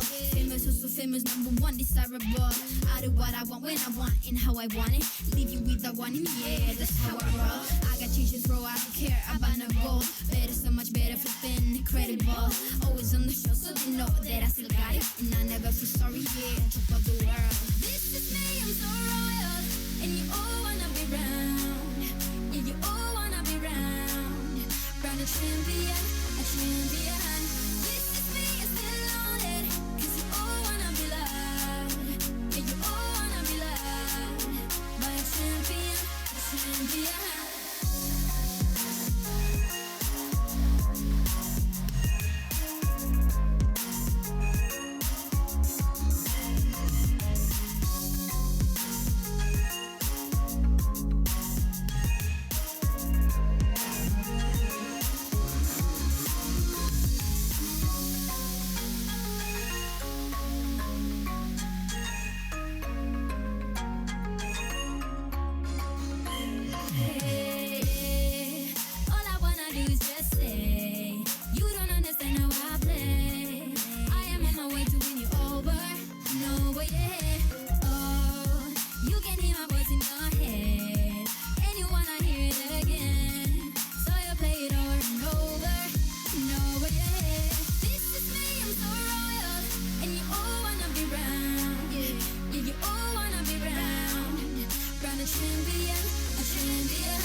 All right, we're back for real this time, guys. Real quick, this is the draft once again. Makoa Androxus, Maldamba, Ruckus Shaolin for Astro Authority, and Victor Drogos, Fernando, Ying, and Grok for Spooky Sports. Ba-na-na-na. It's like mirrored, right? Yeah, you gotta get used to it. Like, I'm not used to it yet. Gotta go the wrong way. Yep. So right off the bat, which draft do you like a little bit more? I think I'm leaning. Honestly, I love Grok. I'm leaning this way. You're leaning this way? Yeah. I'm also leaning this way. Let's go, Spooky Boys. All right. I love Astro, but I'm a Grok man for life. Yep, Grok man. What's your favorite Grok emote? You already know. The one. You know the one. Yep. It's my favorite one. So good. I did get to scrim a little bit with Astro Authority once, and I played Grok during it. Did you emote? I did not. Oh. I didn't really get the chance to make any great plays against them. They're actually nuts. These guys are super, super good. Spooky Sports. A lot of new names on this roster, but one that we do recognize from the AVGL Finals, Fire actually, is on this roster. It's cool to kind of see. I didn't realize how stacked those collegiate teams were going to be. It was basically all pro players on Davenport there, but the favorites actually fought. I remember I lost that bet to Jerby. Feels bad. Oh well. Can't win them all. Can't win them all, guys. We're ready to get this game off for you. Game number 1 on Bright Marsh, the semifinal series between Astro Authority and Spooky Sports here. Let's head on in. First blood gonna fall. Wow, this whole team fight gonna go the way of Astro Authority right off the gate. Nice hook from Wardoom. Cleans up the final member. 45% on the point for Astro Authority. Yeah, I mean, just early dominance from the double tanks, and that's sort of what you expect if Grok and the boys can't make their way in and can't start mixing it up. They're going to have a tough time. That could be a But good the real team question name. is, can they hold the Grok and the boys? Grok and the boys. Yeah, it's a good one. Dirty Grok and the boys. Astro Authority come away with the first payload here pretty early on into this game. Minute 48 seconds. Half Shell still the selection here from Wardoom. Notable legendary choices. This game was Desert Shadow, Anavuli's Evil Eyes, Shaolin, and another Hipfire-based Victor for Fire on Spooky Sports. Proj can actually drop eye-drop bodies around the corner, winning that unfavorable matchup, unfortunately, for the guys of Astro Authority. They're going to be on the back foot as Evil Eye goes down as well. Yeah, and controlling the payload now is Spooky, and this is exactly what they need to do. They cannot let Astral convert this early on. They need to scale up, get the record, get the cauterize, and that'll slow down the double tanks. But there's a pull and a kill. Proj taken out of commission, and Dread Serpent very early in the game is going to result in a kill onto Fernando. Fire in a whole mess of trouble, but he does his cardio. 2 kills already. This is where we talked about Victor cannot get up onto this spawn high ground here. He's going to be spotted out by Wardoom's Mako, and actually stunned out by a nice, I think, probably reload He's still alive. stun. He's still running. He's still running Run, around. Victor! I mean, he's not going to Oh, he escape for much died. longer. Evil Eye pins him to the wall with a nice shot from the longbow there. A minute and 20 seconds remaining. 6 seconds before that Victor spawn, so a good man advantage here as Astral Authority look to push up this hill that has yet to be converted on in professional play. Well, we've only seen the map once, so not a massive sample size. Eldrax, though, going down. It looks like Drop Bodies and the boys are on the path to a conversion. Proj is going to find the Androxus player, though, and Doe, he's trying to do some damage on the Ruckus, firing down on that Fernando. The shield comes up, and Astral, they're running back. Definitely They've lost running too much. for their lives here. Has a couple of charges of advance to spend, trying to get his way around the corner. Doe's up so big, so tanky. Can Cuskewty keep him alive? He cannot. He will fall. Body's looking for the shot here. Actually, heads off, has 1 charge to get up there. Did he make it? Yeah, He made it on a little platform. He did make it. No stun through the window there, looking for it. Now gets around to the backside, spots out the healer, catching a lot of damage. It could have killed that Ying, but unfortunately, the Dimensional Link cooldown was spent for that live Proj, able to take him down as a result. Evil Eye getting some damage through the window. We'll find a kill on an Amos on the Fernando. What a Surging with spot. power, trying to hold their ground, but Eldrax dies real quick, and this window is just spot. demolishing, Evil man. Eye just wanted to fighting the whole team fight from back there, from the safety of his porch. Just being a grumpy old man, getting the kids off his Get lawn. off my lawn. Evil Eye. All right, let's do it. Flux Generator on Doe. Got Ripen Gourd on Cuss. Dark Stalker from Eyedrop Bodies. Evil Eye with the Desert Shadow for the Stealth. And Wardoom with Half Shell. Their opponents will have Maelstrom for their Grok player, Eladrax there. Firefight on Fire for Victor. Firefight for Fire's Victor. Wow. Aegis for Amos Fernando. Fusilade for Proj. Drogos here. Badmit playing the Focusing Lens. Ying yet to find a kill there. 1 Resilience did come out for Fernando. They're trying to get out of that Dread Serpent as soon as possible. Doesn't want to be crowd controlled during a fight for too long. Yeah, and we already saw that Dread Serpent kill him, so it makes a whole lot of sense. Has the Evil Eye ultimate available here. The Heat Haze could go into that if he wants to. Eladrax been pretty quiet here, just kind of trying to keep everybody healed up. There's a big Dread Serpent. The Resilience is not high enough tiered yet for that 1 return kill, though. Fire does take down Eyedrop Bodies, gets Dredge anchored and immediately taken out. Eladrax gonna lumber his way out of this fight with the Grok. Not really sure that that was the right pick. Not doing a whole lot this game. He's going to be taken down in the back line. Cuskewty just controlling the zone around the point. Heat Haze is going to be popped for Evil Eye. Really wants to stay alive here from this Drogos, who has already claimed the life of 1 Astral Authority member. You know, I hypothesized that Grok would be able to do some work because the shields would be down from the Victor and the Drogos. That doesn't work with the Victor and Drogos dying immediately. And it seems like Astral and their front line are just able to run right over Spooky. There's no real chance for the backline to be able to do any damage. Death from above is not going to find any kills, but it'll get people low, and Evil Eye, he's able to clean up. Does do a decent amount of damage done there. Body's able to escape, get healed up as well. 2 kills found on the front side of this engagement from Astral Authority, the Grok. Trying to keep everybody alive as Ying has already fallen here. It's going to be very important for the sustain, but Fire gets separated from Dirty Grok and the boys and will fall down as a result. And now it's just a tank with no shield. Amos gonna fall 3-0, 6 minutes in, and it could very easily go all the way.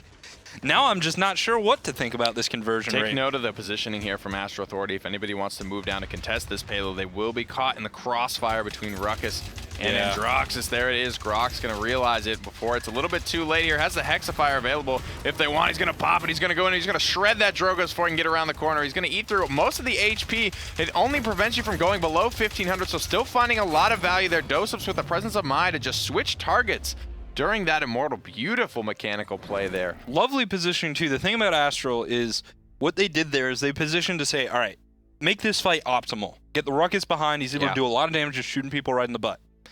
And then, because it's so close and so dangerous, their opponents have to use all of their ultimates, so even if Astral doesn't convert there, they still have the advantage going into the next round. They're still likely to get the capture point. Grok, not really working, man. 21k damage with only 6k healing. At that point, you're just not doing enough. I think that's definitely the weak point in their draft there. 3 and 7 as well. Proj and Fire got a decent amount of damage out, 42 and 41,000 damage respectively, but at the end of the day, it was the double tank that was just able to bully their way onto the point. There just wasn't enough of that damage. Maybe drop the Grok for either as another frontliner or a third damage room to try and punch through both of those frontliners. But that's going to be it for game number 1. A quick 4-0. That was it for the Bright Marsh. It was It was short, but it was sweet. So the question is, game number 2, what's going to happen? What map is it going to be? It's on Serpent Beach. It's on Serpent Beach. There you go. Here in this little box.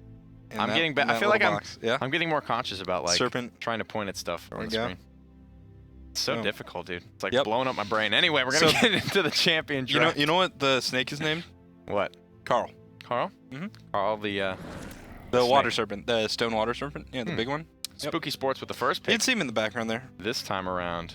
Oh yeah, you can. Probably gonna go for the Makoa there. This time around, what will Astral Authority look to do? Do they go back to the double front line, or do they transition into Fernando? I haven't seen anybody really play Fernando in a little bit. It's been a while since War Doom kind of got to bust out his signature War Doom wiggle. I mean, he was so good. So hopefully, I think this is probably a good meta shift for Astral Authority, because War Doom is a tank player. Apparently, he used to be really well known for Barrack. That was before I think even I was around in the Paladin scene, which is a long time ago. At this point, I'm getting old here in the realm, but War Doom wiggle is definitely something. Gonna be Hyra's gray hair? Not for a while, hopefully.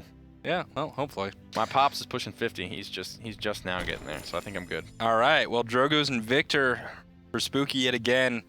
They did the damage. They didn't do the surviving, but they did the damage. I said, I don't think we don't think that was the problem with their draft. I think it was the Grok. So if they switched that up this time, they'll probably be more likely to go their way. And Droxus, though, Astral Authority, again, probably getting everything that they want. They are going to still go to the Barrack. Yeah. So going to see the Barrack. We'll see. Barrack blood runs thick here with War Doom. Ruck is still on the board. Spooky does need a healer. So they could go double tank. Maybe be able to peel for their back line. Or they could get another damage dealer.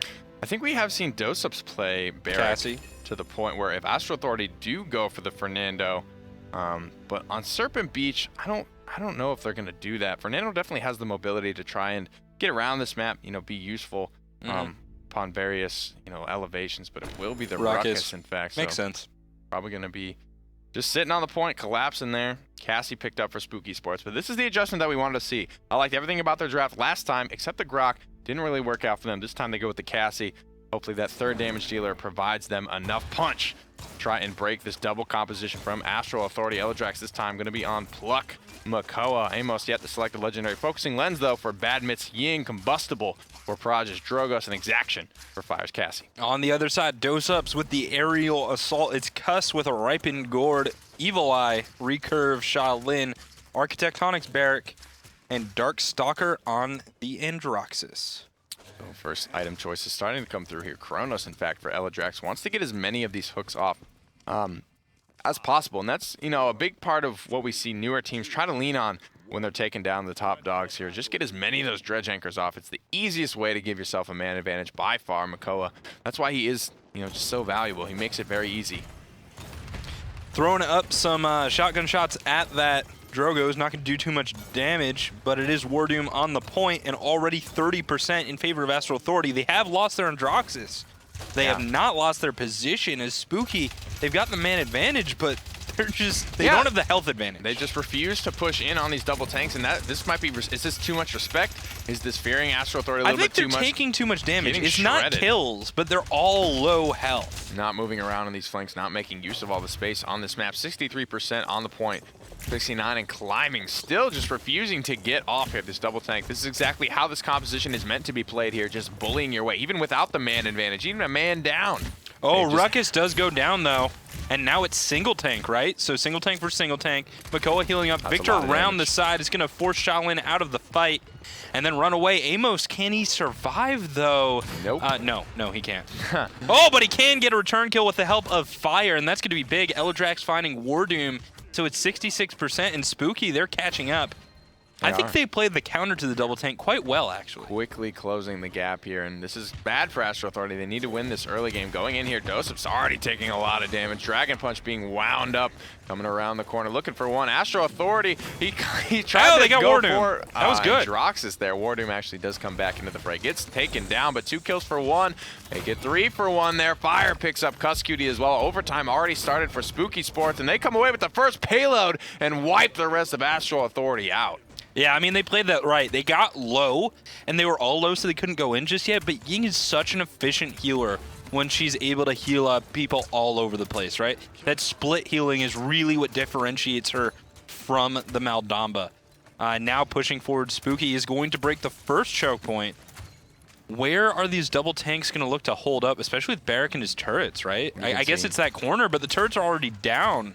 Yeah, just struggling to actually keep his team healthy right now as they are taking a lot of damage. Here we go. Bodies moving out into the back line here to try and draw some of this fire off the front line. He's botted out by Amos for the time being. Victor being very careful here. This is exactly what Astro Authority need. Bodies just poking away, pecking, letting everyone know of his presence right now. But he's hooked they and found him. slain. Eladrax figured out the solution to that problem real quick. Yeah, but the But he payload... created a space. Look, that's the space he created right now. Now on the back foot, Spooky. They gotta draw. They have to fall back for a time being and look for a pick. And Spooky, man, they don't really have flanking options, right? They don't have a great way to get to Evil Eye and get him out of that little nest he's in. Dread Serpent's gonna come out. Eladrax is gonna die. And I think it just needs to be Spooky resetting off of the back of that Dread Serpent. Only Fire's alive. Not for long, though. Double kill for Doe. Triple 3 in a row there for Bodies. On the end, Drox is all cleaned up, sent back to base, Spooky Sports. And now this is really good for Astro Authority because they can move out and set up these tanks and trench their team a little bit further out, buying so much time for that clock to just tick out. It's all about the clock management right now, and ultimates being spent is all a big decision here. But Maldamba is actually, when you're playing it well, one of the fastest charging ultimates in the game. There it is, Cuskcutie, one of the best noodle chefs in the business. Yeah, I mean, serving up those mechanical noodles real quick. I love the way that snake looks. Up in the sky, it's drop bodies in the upper ground, but Cuss is focused on healing up his tanks, and Wardoom staying alive as he ducks into that building. Astral's doing a fantastic job of using cover to drop their cauterize, and Doe just mowing people down. Spooky hasn't found a way to regroup and get back in. I mean, Bodies is buying so much space for Astro Authority right now. You know, that doesn't come free. When Dosef just gets to advance forward and shoot into the back of 3 people's heads and just clean up all those kills, that comes as a result directly from iDrop Bodies out here doing exactly what he is right now, just being the pest that Androxus is so good at being. So they're out able to tie up this defense 1-to-1, holding that payload very convincingly. And now going into round 2, you do have rank 2 of those damage items coming online. The Wrecker and the Cauterize for Spooky. Astral has not really purchased too much of them yet, as we do see Wardoom on 1, Cuss hoarding his money, maybe just trying to blast through Kronos, which personally I do on Maldamba. Yeah, that's what they're going to go for. They feel they have enough coverage here in the Cauterize and Wrecker department. And Ruckus really is going to do a lot for that. Barrack too, because his shots, right? Yeah, you're not focusing on killing people, so you can just try and apply Cauterize. Evil Eye has the best base scaling there to pick up the Wrecker and go and just shred right through those shields. Here we go, Astral Authority, iDrop Bodies on a 7 streak, headed straight to the back line, but Doseps is dredge anchored in and put in a rough spot here. Fire's trying to snuff out this Androxus, keep him back for the time being, let them use their man advantage, try and bully their way onto this point, and they have done just that, 25%. Yeah, that pincer doesn't work if you go forward too soon. Doe got hooked and pulled in into a 5v1. His Androxus hadn't even started flanking it. Now it's the Dragon Punch, gonna find somebody. Looking for Dosups, That'll and he do will it. find it. Shuts down the Hexafire as well, but Body's able to get the return kill. Evil Eye gets one as well. Body's looking for more. He will throw the reversal into the Inclone to get the guaranteed reset on his dashes. Now surging forward, looking for more blood here, but with the healer and the Cassie there, I don't think he's ready to take that 2v1, and wisely just heads back to his healer. Yeah, now Body's trying to hold his ground, but takes a lot of burst damage from the Cassie. Able to fire and then use Blast Shot immediately, can do so much damage. It's a Dread Serpent coming out, not doing too much though. Yeah, just trying to peel for Dosups, just trying to keep him alive, but he will in fact be able to weasel his way out, so great peel there for his teammate. Cuzcutie never likes to see any of his soldiers die there on the front lines. 90% for Astro Authority, quickly closing that gap though. Spooky Sports pull in Dosups once again, has the emitter shield. Great bait there. Dosups puts his life on the line. Fire's gonna claim his life, but Bodies has already found two. Evil Eye gets one. Bodies finds another in the back line. The Astro Authority are in total control of this zone, and they are gonna come away with the second payload of this game. I think there it was just the dredge anchors weren't quite right at the end of that engagement. Eldrax misses one, and then his follow-up pulls in a Ruckus who doesn't die. Oh yeah, he did not die there. Oh, look, aerial advance. Cheeky getting up there on the high ground. Dosup says, I got plenty of mobility for this map Oh, here. but that's the pull. Dredge anchored, and that's the right target you're looking for. I drop Bodies goes down. That's a lot of their back line. Little fly buzzing around there, trying to keep everyone distracted. Dosups narrowly escapes with his life for the time being. Excellent use of aerial advance. Yeah, very cool stuff there. Druckus has that mobility option if you choose to go that route with the Legendary. That just speaks to how much the Legendaries can really vary your playstyle. Ruckus cannot do that. He doesn't select that aerial advance Legendary. Yeah, it gives you a third charge and allows you to go up in the air. For those who do not know, a Dredge Anchor can be narrowly avoided, but the bell tolls, and it tolls for Badmint, who falls down on Ying. Drop Bodies in that upper building is going to help eliminate Proj. Eldrax falling as well. And that Accursed Arm might not have looked like it did too much, but it forced everyone out of cover. A little bit like a grenade. Yeah, puts a little bit of damage in as well, and Body's living up to his namesake right now. Yeah, Killing absolutely. a lot of members of Spooky Sports in the back line. Dosups looks like he's actually looking to get up onto this high ground box out with this Makoa. Bodies is here as well. Eldrax going to be taking a lot of damage. Illusory Rift has just been popped to try and keep Spooky alive, but a Hexafire from the high ground. There's nowhere for Spooky to go.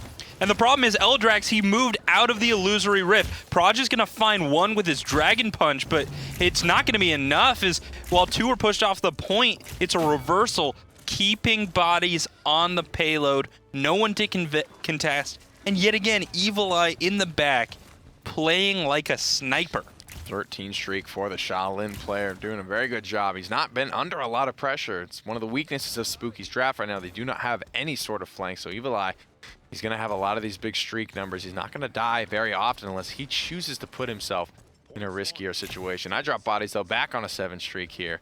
Really been on a tear for the majority of this game. Level 3 offensive items also starting to come online. The Dread Serpent is available for Astral Authority, and with only Resilience 1 on fire, that's probably going to result in a kill. That is kind of weird considering she does have the ultimate with the CC immunity on top of it. It's one of the Well, it's fastest not charges. available, though. But it probably will be soon. Well, we'll see. But look for the Dread Serpent. I think that's going to be a big factor in these sites, and it comes out immediately, resulting in a dead tank. 2 more picked up by Drop Bodies and Evil Eye, and it's a quick 3-4 wipe, only giving up their barrack. And Wardoom, he's died for the cause before. Yeah, Evil Eye in that heat haze actually continuing to surge forward, capitalizing on that kill. Fire being taken down there. He's going to be very staggered from the rest of his team. And now it's the zone. So far forward, Accursed Arm for the 1v1. Doesn't find any kills. Easy 1v1. It's the zone. It's zoning all. Did they overextend? Are they going to be able to get in here and get the overtime for Spooky? 96% here. Not fast Doesn't enough. look like it. Even if they were, they had a lot of trouble there. A lot of shielding left on the point from Wardoom. Dome Shield and Barricade up and ready to be met. Any of those members from Spooky who felt brave enough to step on Daddy Barrack's point. That's going to be it. That's the 4-1 there. Strong turnaround from Astro Authority. Let's head to the stat screen. Take a little bit of closer look here what went down in this game. I'm very excited to see Body's slash line here. 23 and 8, 6 solo kills in the back line. Gorgeous performance. For me, from it's this Evil flanker. Eye, and it's not even his play, right? It's the result of his play. 1 death. He needs to die. Man. Sure. That's just there's no flankers on Spooky But Sports. There's no one to kill him. that's exactly what the problem is. Yeah. There's nobody going for Evil Eye, nobody stopping him. He's able to just do damage freely. Not the top in the game though. Amos Top credits. wrecking on Victor. Yeah, top credits though going to bodies. Very difficult to do on a flanker. You really have to be doing your job. You have to Yeah. be finding those difficult, elusive flank kills early and often. Be able to take top credits. That's gonna do it for game number 1.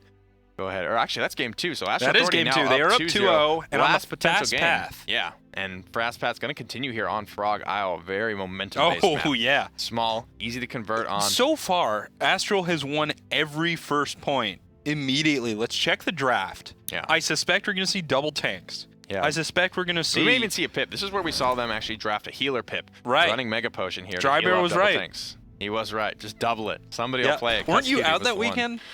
Yeah, I think I was. Did you know? No. I bet you knew. I bet you like I you're came back your to ears were double burning. pit potion and lifelike Ying with 100% on both clones. Yep. It was good. Little forehead action there, Makoa. Locked in Drogos as well. So Astro Authority. They go for the Maldamba second, so no pip, no healer pip this time. Feels bad, but the Drogos, Evil Eyes Drogos, we'll get to see that for the first time today, which is exciting. Extremely good on Bomb King, extremely good on Shaolin, extremely good on Drogos. Speak of the devil. So Projectiles is the name of Evil Eye's game. Bomb King going to be selected though for Spooky Sports. That's the first time today in North America. So the King. The Victor's been working, so I don't mind that. What do you think of this map for Victor? Does he have the sightlines that he needs? I think that's kind of early for a Victor because then that happens. Well, we'll see. We'll see because we haven't seen. We saw some EV play yesterday. Yeah. Didn't really work. Yeah, but This is think it's what gonna be EV's good Is this for. going to be Cuss Cutie's Eevee? I think it is. I think it's going to be Cuss So then Cutie's who's healing? Eevee. It'll be I Drop Bodies. All right, on the Healing. backup He healer. does So lots that. of flex options. That's the thing about Astro Authority. Everybody can almost play this. That's also roster the thing is about so Makoa, flexible. right? He's a great healer for damage dealers because usually your main damage dealer is the dudes with really good aim. Yeah. He's got a hit scan heal. It's does. like reverse healing, right? You shoot your allies.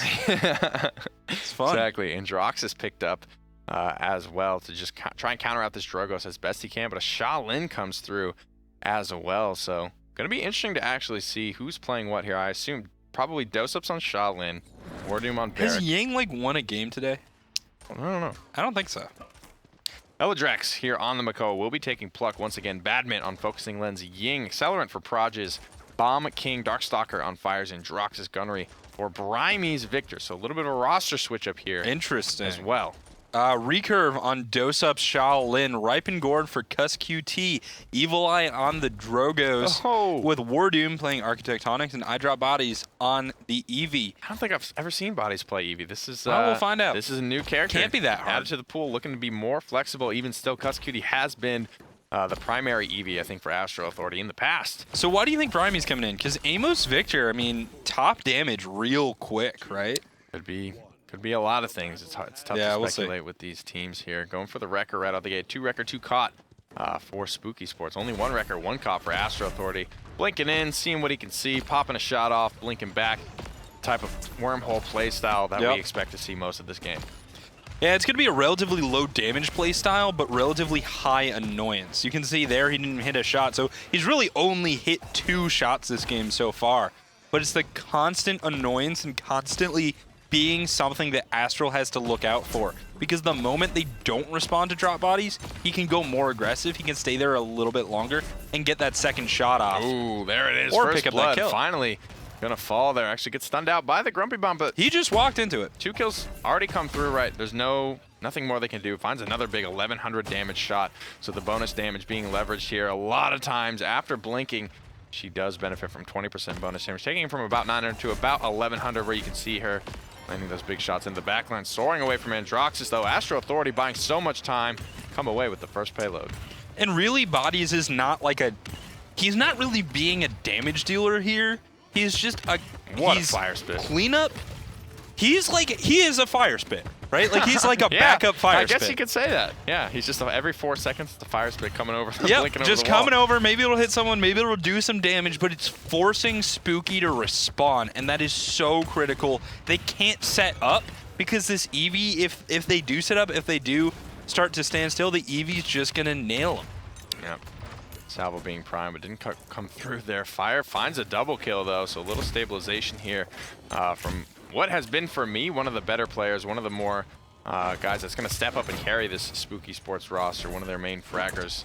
Of course, Dosups does go down to the Bomb King. It's been weird to see Bomb King kind of fall off, and I feel like this is just maybe one of those flavor of the month changes, right? Where a couple of things change about Bomb King, and it's just the core of what that character does is still there, but people were so used to it being OP. Yeah, that, and I think people also got used to playing against him, which is critical. I mean, I've seen the same thing in Smite. Happens with Thor every few months. He's in, then he's out, then he's in, then he's out. Bomb King, very similar, a lot of damage. Bodies, though, he's actually going in now. He just pulled a U. He shot, and then he blinked forward to land the second shot. I love doing that, dude. As it was connected. It always hits Haley. Shouts to Haley, one of our level designers. Only ever hits her. I don't know why. 60 seconds remain here for Astro Authority to try and convert this one. Eladrax already so low. Will go down to War Doom. As a matter of fact, blinking out, trying to find safety here. 2 more kills come through for Astro Authority. Fire goes down from the damage from Cuss Cutie, actually confirming that kill. 44 seconds to get this payload, just a couple more inches. Ying's the only one here left to contest it. Cuss Cutie finds that kill as well and will push the payload through. 2-0. Astro Authority looking to close out this set and work their way into the finals. I'm actually really liking drop bodies on Eevee. It's not like a dank Eevee, right? It's not like a super playmaker Eevee, but he's just doing his job. Yeah. Straight up, and he's doing it exactly the way it needs to be done. So much disruption coming out. 2-0 from Astral. It's kind of their whole composition, right? Because you got Dosups on the Shaolin who's poking people for 1,000. You got the Fire Spits poking people long range from 1,000. You got Bodies who's poking people in and out for 1,000. And you know what that does is it gives Barrick time to set up. Yeah. It covers his weakness, and when Barrick is set up, he's really good. Yeah, just really good. Spooky they just kind of sat on the same corner there, being punished over and over by, body shots and Fire Spits over the wall, trying to break that corner. But it looks like Fire this time, he's switching things up, which I love to see. The Androx just trying to work his way around the left flank here, trying to get to Dosups in the back line. But Dosups does smell it out early enough. He is going to withdraw and also call for help from iDrop Bodies. Everybody falls back to defend Dosups. Keep them alive. This unit needs to work together there. Dosups the Dome Shield is actually going to be dropped as War Doom gets hooked in. Double kill already for Proj on the Bomb King, trying to answer back onto the Androx's player. Doesn't have the Impaler arrow. That would have been a good opportunity to use it, but off the back of some great play, Proj and a nice hook from Eladrax. Spooky Sports going to come away with that team fight. Oh, a nice shot from Evil Eye, though, is going to allow some more space for Astral to move forward yet again. It's been a nice adaptation from Spooky. They've done what they need to do to get some control of the point, but then they've lost again real quick. Drop Bodies going in, keeping the Androxus low. Fire Spit over the wall here could hit a lot of members. It's only going to hit Eladrax for the time being, but still sitting on the point. Somehow War Doom weaseled his way back on there and is now set up once again. 90%. No one here is looking like they're even trying to contest right now. Fire Spit's going to be absorbed by the Shell Shield, and Astral Authority come away with the second payload. Just crazy amounts of poke. I don't think Victor's had a chance to actually shoot at the point at all, right? Yeah. Like, he just can't go around from behind that wall. Excellent use of the grenade, though.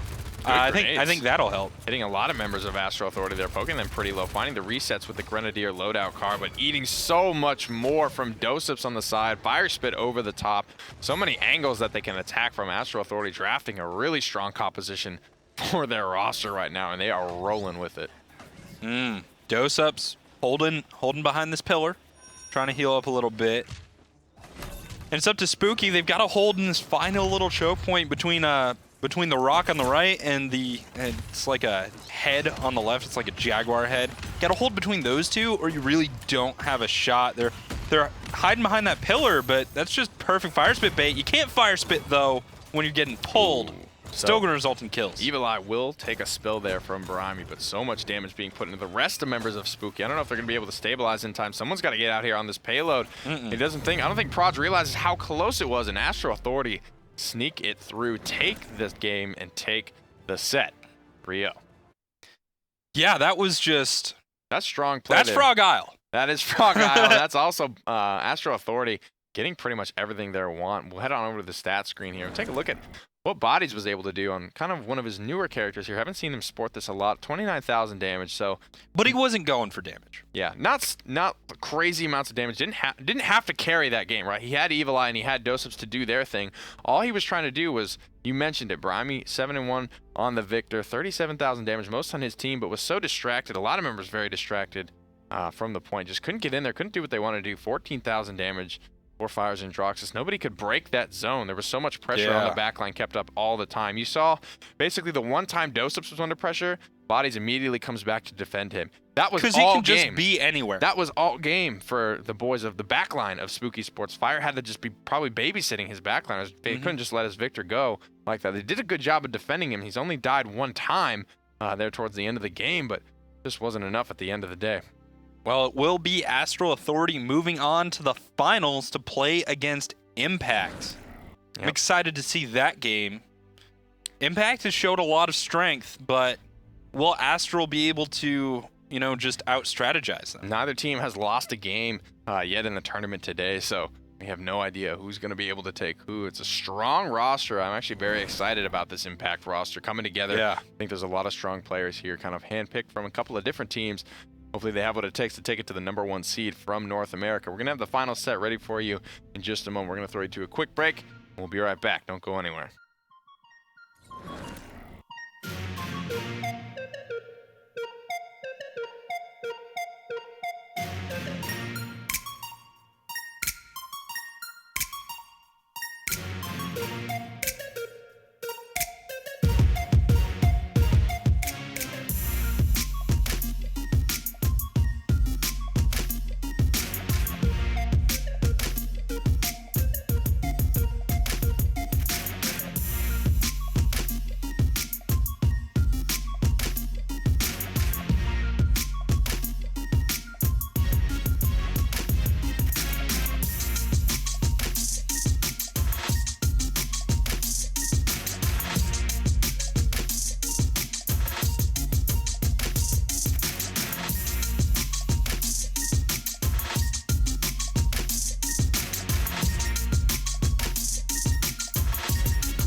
Hello and welcome back, Paladins fans. We're ready to get into the finals here.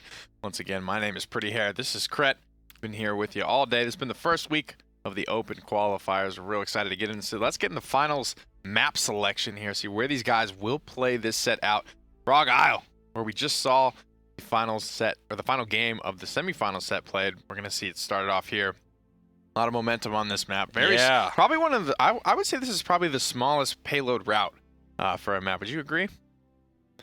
What's even Probably. close? What's even Like, close? Bright Marsh is like pretty It close. feels like the smallest for sure.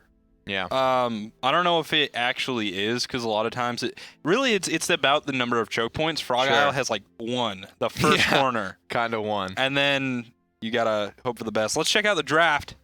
See what these teams are gonna do. I want to see the tanks, because it's Frog Isle. You gotta go early, go big. So we'll be Makoa. the He's Surprise. big. No surprise there. I'm always surprised by Makoa. Are you? He's my favorite turtle. He's our only turtle. Yeah, but he's my favorite still. Shaolin for Impact, so Evil Eye not going to be able to play that archer. And Drogo's last time, Meltdamba. So Meltdamba. Meltdamba has won every game today. Think so. He's definitely good. I mean, he's super good. What he brings to the table outside of Ying is just that crowd control, right? Having the reload stuns, if those are consistent, as well as the Ripe and Gourd, it's kind of the more popular legendary right now. That provides a very big area slow that's persistent, can be mitigated by resilience, though. Interesting, the Buck coming out here pretty early on. So Impact have a chance. They haven't drafted a single tank yet. And that's kind of what we expect to see them do to try and pivot around this flanker that has There's just been the picked tank. up. There's All one right. of them. Is it going to be double, though? Could get a ruckus here. No, it's going to be the Victor. We've seen a lot of Victor. You mentioned it yesterday. Yeah. NA loves their Victor. Interesting, though. I don't know if he's going to be going for that hipfire style build, especially on Frog Isle where the sight lines are pretty long. It's going to be tough to leverage that. Ruckus is locked in. Astral Authority could go for the pip here, and they will. They're going to run the Mega Potion pip to heal 2 tanks. This is something that we don't see from a lot of teams. A lot of teams don't really respect its viability, but Astral Authority If definitely... the 2 tanks are next to each other. And they always are. It takes a lot of communication to run this, though. So don't try this at home unless you practiced a lot.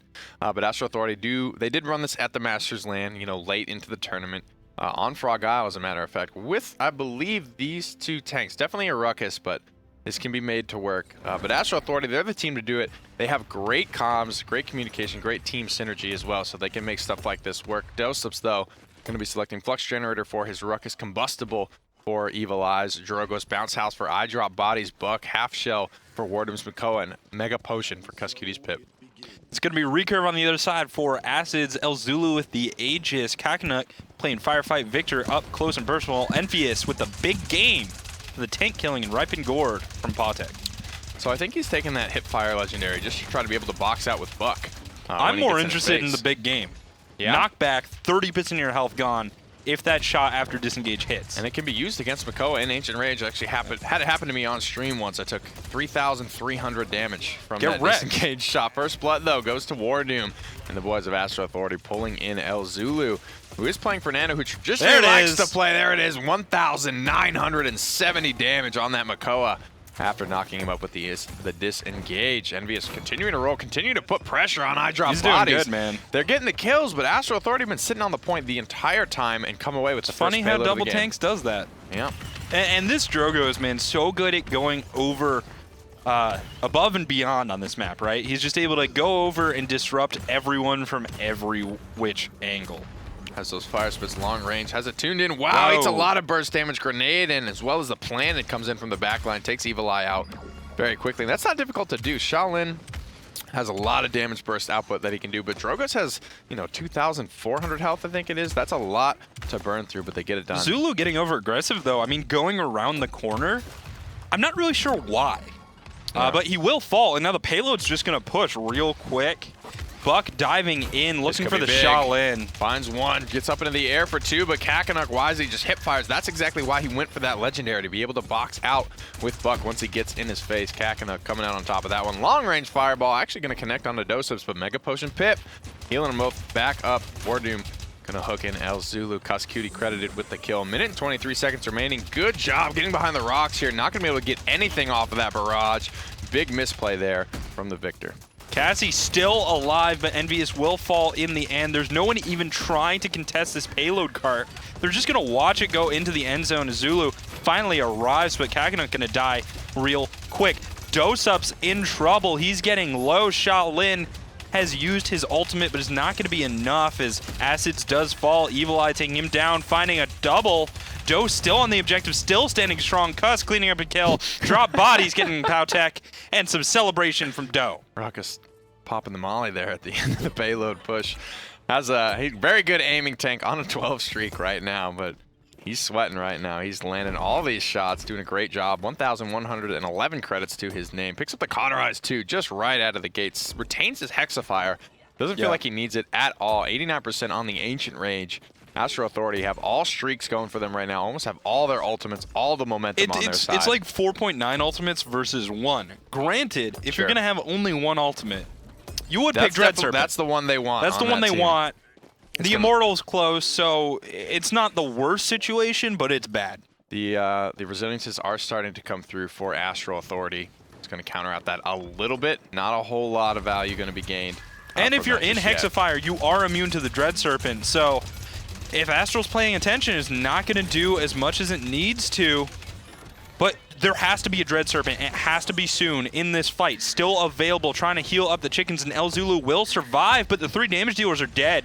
No Dread Serpent comes out. This team just doesn't look the 60% same without El Zulu on Makoa. It's just not the same sort of dynamic happening right now. Blasted off the map, but charged back on for the time being. Probably still going to fall here, and he will. El Zulu goes down. Gord goes down. Powtek's trying to stay alive. For the 1v1.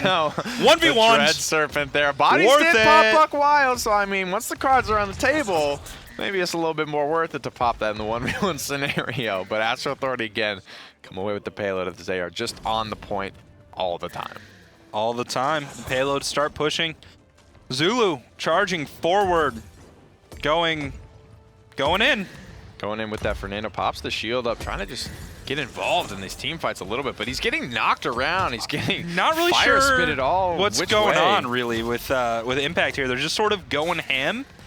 But it seems like strategy has been left behind as the healing pit. Cuss is diving in. It feels gets like to exactly Doe, that. Cleaning up one more. Strategy just put to the wayside right now, I feel like. They're just brawling it out, and Astro Authority are very good brawlers. If you're going to tilt, which happens, I get it. You don't want to tilt 5 minutes into the first match. So 1 minute and 44 seconds remain here. Hexifire's pop. Dosups actually will pay for it with his life. Planted over on the side, claims it. But Cuss Cutie already finding 2 from a long way away. He's pushing the payload, healing his team, and confirming kills all at the same time. You want to see what a good support looks like. You're looking at it right now, ladies and gentlemen. Cuss Cutie on a 12 streak right now. That Mad Scientist skin here, even though a couple of new skins for Pip have come into the game. Still going with that Mad Scientist. Has the Evil Mojo, gonna pop it. Already find 1, finds 2. Evil Eye making it look easy. Cuss Cutie setting him up just so he can knock it out of the park. Astro Authority take the first game 4-0. 4-0 in 6 minutes flat. It'll happen. What more can you say? It's a very momentum-based 2-tank comp with the Pip healer. So not only is he's really good at healing up the double tank, but he's also still provides probably a lot more damage than the other healers ever would. Let's see how much he was able to pump out on that stat 55k out healing Powtek, who's very good. But there wasn't that much to heal. His team was dead. Real quick. They were fragging pretty hard. Evil Eye there, 23,000 damage. The Buck, for me, yesterday, didn't really hit the mark. Shoutouts to the no-death game here for everyone. War Doom and Cuss Cutie. Only 1 for Evil Eye and Dosups. 3 deaths on Body's Buck here. I mean, 5 deaths as a team as compared to only Powtek having less than 5 deaths. So, it's been rough. Definitely a dominant performance here. The Buck, a little, I mean... Impact's got to bounce back. The Buck, but I don't know if that's a strong point in their draft. So I think that Fish Market pick is to kill morale right off the bat. Okay. Just tilt them immediately. This Ice Mines, they've got to get it back. Yeah, definitely here. And these are where... And also, we'll see lower opposite teams maps come here, back to back, by Absolutely. the way. So we got the smallest and then the longest. The longest. So this is more likely to be that 3-3 scenario. Let's head to the champion draft to see if Astro Authority are going to stick with what they've been going with, what's been working for them. It seems like they just can do no wrong at this point in the series. Impact trying to get some ground here. The Cassie, I will say, was working for them. I definitely liked Envious on the Cassie, and it's been a strong pick that's kind of come back into the fold here. Astro Authority, I don't think the disengage was that great. Yeah, Too many shields. I don't know. You're right. He hit the shots. He's got the skills Sure. for it, but the shields were up, right? I agree. And you just can't get through him. Maldamba, first pick. Makes it rough. Powtex Maldamba is amazing. This makes sense. I can't think of anything else on that team that is stronger on a player character basis, except for maybe Zulu's Makoa, but they're not first pick. They're not going to get it. Yeah, unfortunately, not going to have that Makoa. Once again, taking away the Cassie this time. Astro Authority, I think, maybe feeling the same way, that it was a strong impact pick for Team Impact. They want to take it away this time. Also works fairly well on Ice Mines, as a lot of these engagements are going to be over a fair distance. Cassie having no fall-off damage and a decent projectile speed, going to be pretty effective in those scenarios. But not as effective as Shaolin, who excels over long distance and can even still pretty much combo for kills with his Impaler Arrow into Planet. It is double tank. Do it. These are the guys that are going to do it if they're going to do it. Uh-oh, no, they're trolling. I think this is production. I I heard them laugh. I hear him giggling I back heard there. you laugh. No, I it's going heard to be the that. Pip. I'm still down with the Pip. I'm still down with the Inara. It is actually the Inara picked up. All right. I was going to say I would still be down with the Inara. It makes sense, right? Because Absolutely. there are doorways. There are a lot of doors on this map. For walls. Yeah. It's perfect. The perfect answer. And man, she is tanky. As all hell. I remember 2 or 3 weeks ago, you were there when we played with Dry Bear, me, Garrett, you. Dude, the healing Pip with the Inara, it's actually kind of crazy because she's so tanky as an individual. Who's playing the Inara? Is it Dosups? I don't know. But she's so it's Warden. Yeah. That makes sense. That does kind of make She's so tanky as an individual with the all right. 600 bonus maximum health, increased damage reduction thing. During her right click, the Earthen Guard. Yeah, so just trying to stay alive as an individual, the Pip can facilitate that a lot. That is so much just effective health in a fight. It's Absolutely. actually nutty. It's crazy. Dear God. Very hard to kill. Dose-ups with Exaction, Evil Eye, Fusillade. It's going to be half shell from drop bodies on Makoa. So Body's definitely the most flexible player on the roster Yeah, today. absolutely. Well, he's disrupting every game. Mega Potion Cuss, we've seen that. And Mother's Grace, so go in for the personal damage reduction. So the Inara coming out. I can't wait to see it. Ripen Gourd for Powtex. Maldamba, Acids running the recurve. Shaolin. It will be Aegis for El Zulus, Fernando, Kakanuk on the Flux Generator, Ruckus, and Envious rounding things out on Gunnery Victor. Yo, I just can't wait, man. I'm so Let's do excited to see this. Let's do it. Right onto the point. Gonna drop down. Actually, just waiting on using the abilities until it really feels like he's taking damage. Earthen Guard gonna start mitigating 50% damage reduction. Gets behind a wall. Waiting for the heals, but not getting them just yet. Not going to get them. First blood does come through. Yeah, Pip Second forced blood out. as well. Pip unable to And heal both those things tanks up. were low on health. That was the perfect spot for them. It felt like there was a break where they weren't taking damage for like half a second. That's when the Mega Potion's supposed to hit, and it didn't. Yeah, maybe he missed the cooldown or something like that. 39% on the point for Team Impact. They're not zoning super strong, so Astral Authority will have the opportunity to back. make their way back. Look for a take back on this map. They haven't controlled the high ground yet, so there's still ways for everybody to get in. Yeah. But Makoa's already low. Wardoom, he's trying to hold right now as a solo tank. His Doe does find a kill onto the Victor. That's going to help out a lot. And there's the heal. Wardoom back to full health, walling off some of the damage. Kakna, he's just firing at walls. Finally turns his sights on Victor. Yep. Wardoom now holding the point. Dropping it down, going to go into that damage mitigation stance as well. Trying to box out. Inara can box out very well. Does a very fair amount of damage. 99% of the point. Starts the overtime for Team Impact, but they're starting to fall apart in the backline. And she just doesn't die. On his Cassie is ripping them apart. He's found the angle he needs just to come through. Finds the triple kill. Doseps snowballing the team fight for his squad on this Cassie. You know, it's the NA Cassies that are making me believe. EU Cassie, I was like, what's going on here? NA Cassie, we in there. NA Cassie. I'm loving it. That was a weird dodge roll, but Just just to get the wanted to bonus load damage. up the Exaction. Just trying to load it up. Sends it around the corner. Will probably fall there to Envious's Victor, and he will. He was expecting to. If you're zoning that far forward, you're saying, I am planning on dying. Yeah, that's going to be a barrage coming out. Coming out, trying to find the kill, not able to get anything Yeah, that was done weird, there. right? I don't think you were going to get a kill off that. You can get damage, sure, but they're just going to walk behind the wall and heal up. Yes. There's a hopeful play there. Oh, nice flank, though. Coming, winding up the seismic crash. It will land onto 2. Doesn't have the ammo in her clip to confirm that kill, but 3 kills found on the backside of this engagement for Astro Authority. Surging forward, trying to get these other 2. El Zulu will run away. The Ripen Gourd is slowing everyone down. Couldn't get the wall off either, but there's the dredge anchor That will likely claim That El slow's Zulu's going to life. lock him in. No, it's not. Shield comes up. Jesus, he stays alive. Zulu's alive. Somehow, But there's been a some pip way. on the cart the whole time. It's at 50%, 130. They've got time to push it in. Kakarnik does clean up a Vuli. Walled off here. The Victor cannot affect this fight anymore. El Zulu goes down, drop the wall, gets the heal as well. Wardoom back and ready to rumble once again. He's a little bit caught out. Nara doesn't have any mobility. She's going to be hard She got to walk. Yeah, she had to walk. She took a lot of damage for it as well. Doseps is going to go down here. Trapped in a bad spot right now. Wardoom is going to wall no. his own heal off. 4 heads in chat. Miscommunication there. Yeah. As El Zulu claims Rest the in life peace. of the Stone Warden. And look at that healing. It's so big. It's just immediately like 60% of a tank's health. So much. So fat. Just under a minute remaining here to get this push off the ground and try and find conversion here, finding themselves 2-0. It's very difficult to do, even for the top seed in North America, against, you know, kind of their new rivals, their new contenders here in the finals. Have the Evil Mojo. It's a great look. Try and get this payload kick started here with these tanks clumped up. I would expect Cuscutie to maybe look for it here. He cancels. There The it Weightless is. goes in, drops the Evil Mojo. 1 kill, 2 kill. Unable to find the third, but El Zulu so low in the back line here. Probably isn't long for this world. Acids does claim the life of Evil Eye here. One more peek shot onto Cuscutie is going to claim the life of the Volpine, but Cuscutie able to slide his way out of danger. El Zulu can't get past Anar in that situation. But there's a Victor with a long sight line. 8 seconds left. They're going to send Wardoom in. He'll be able to hold this for quite some time. But Barrage coming out, it is forced. So that's helpful.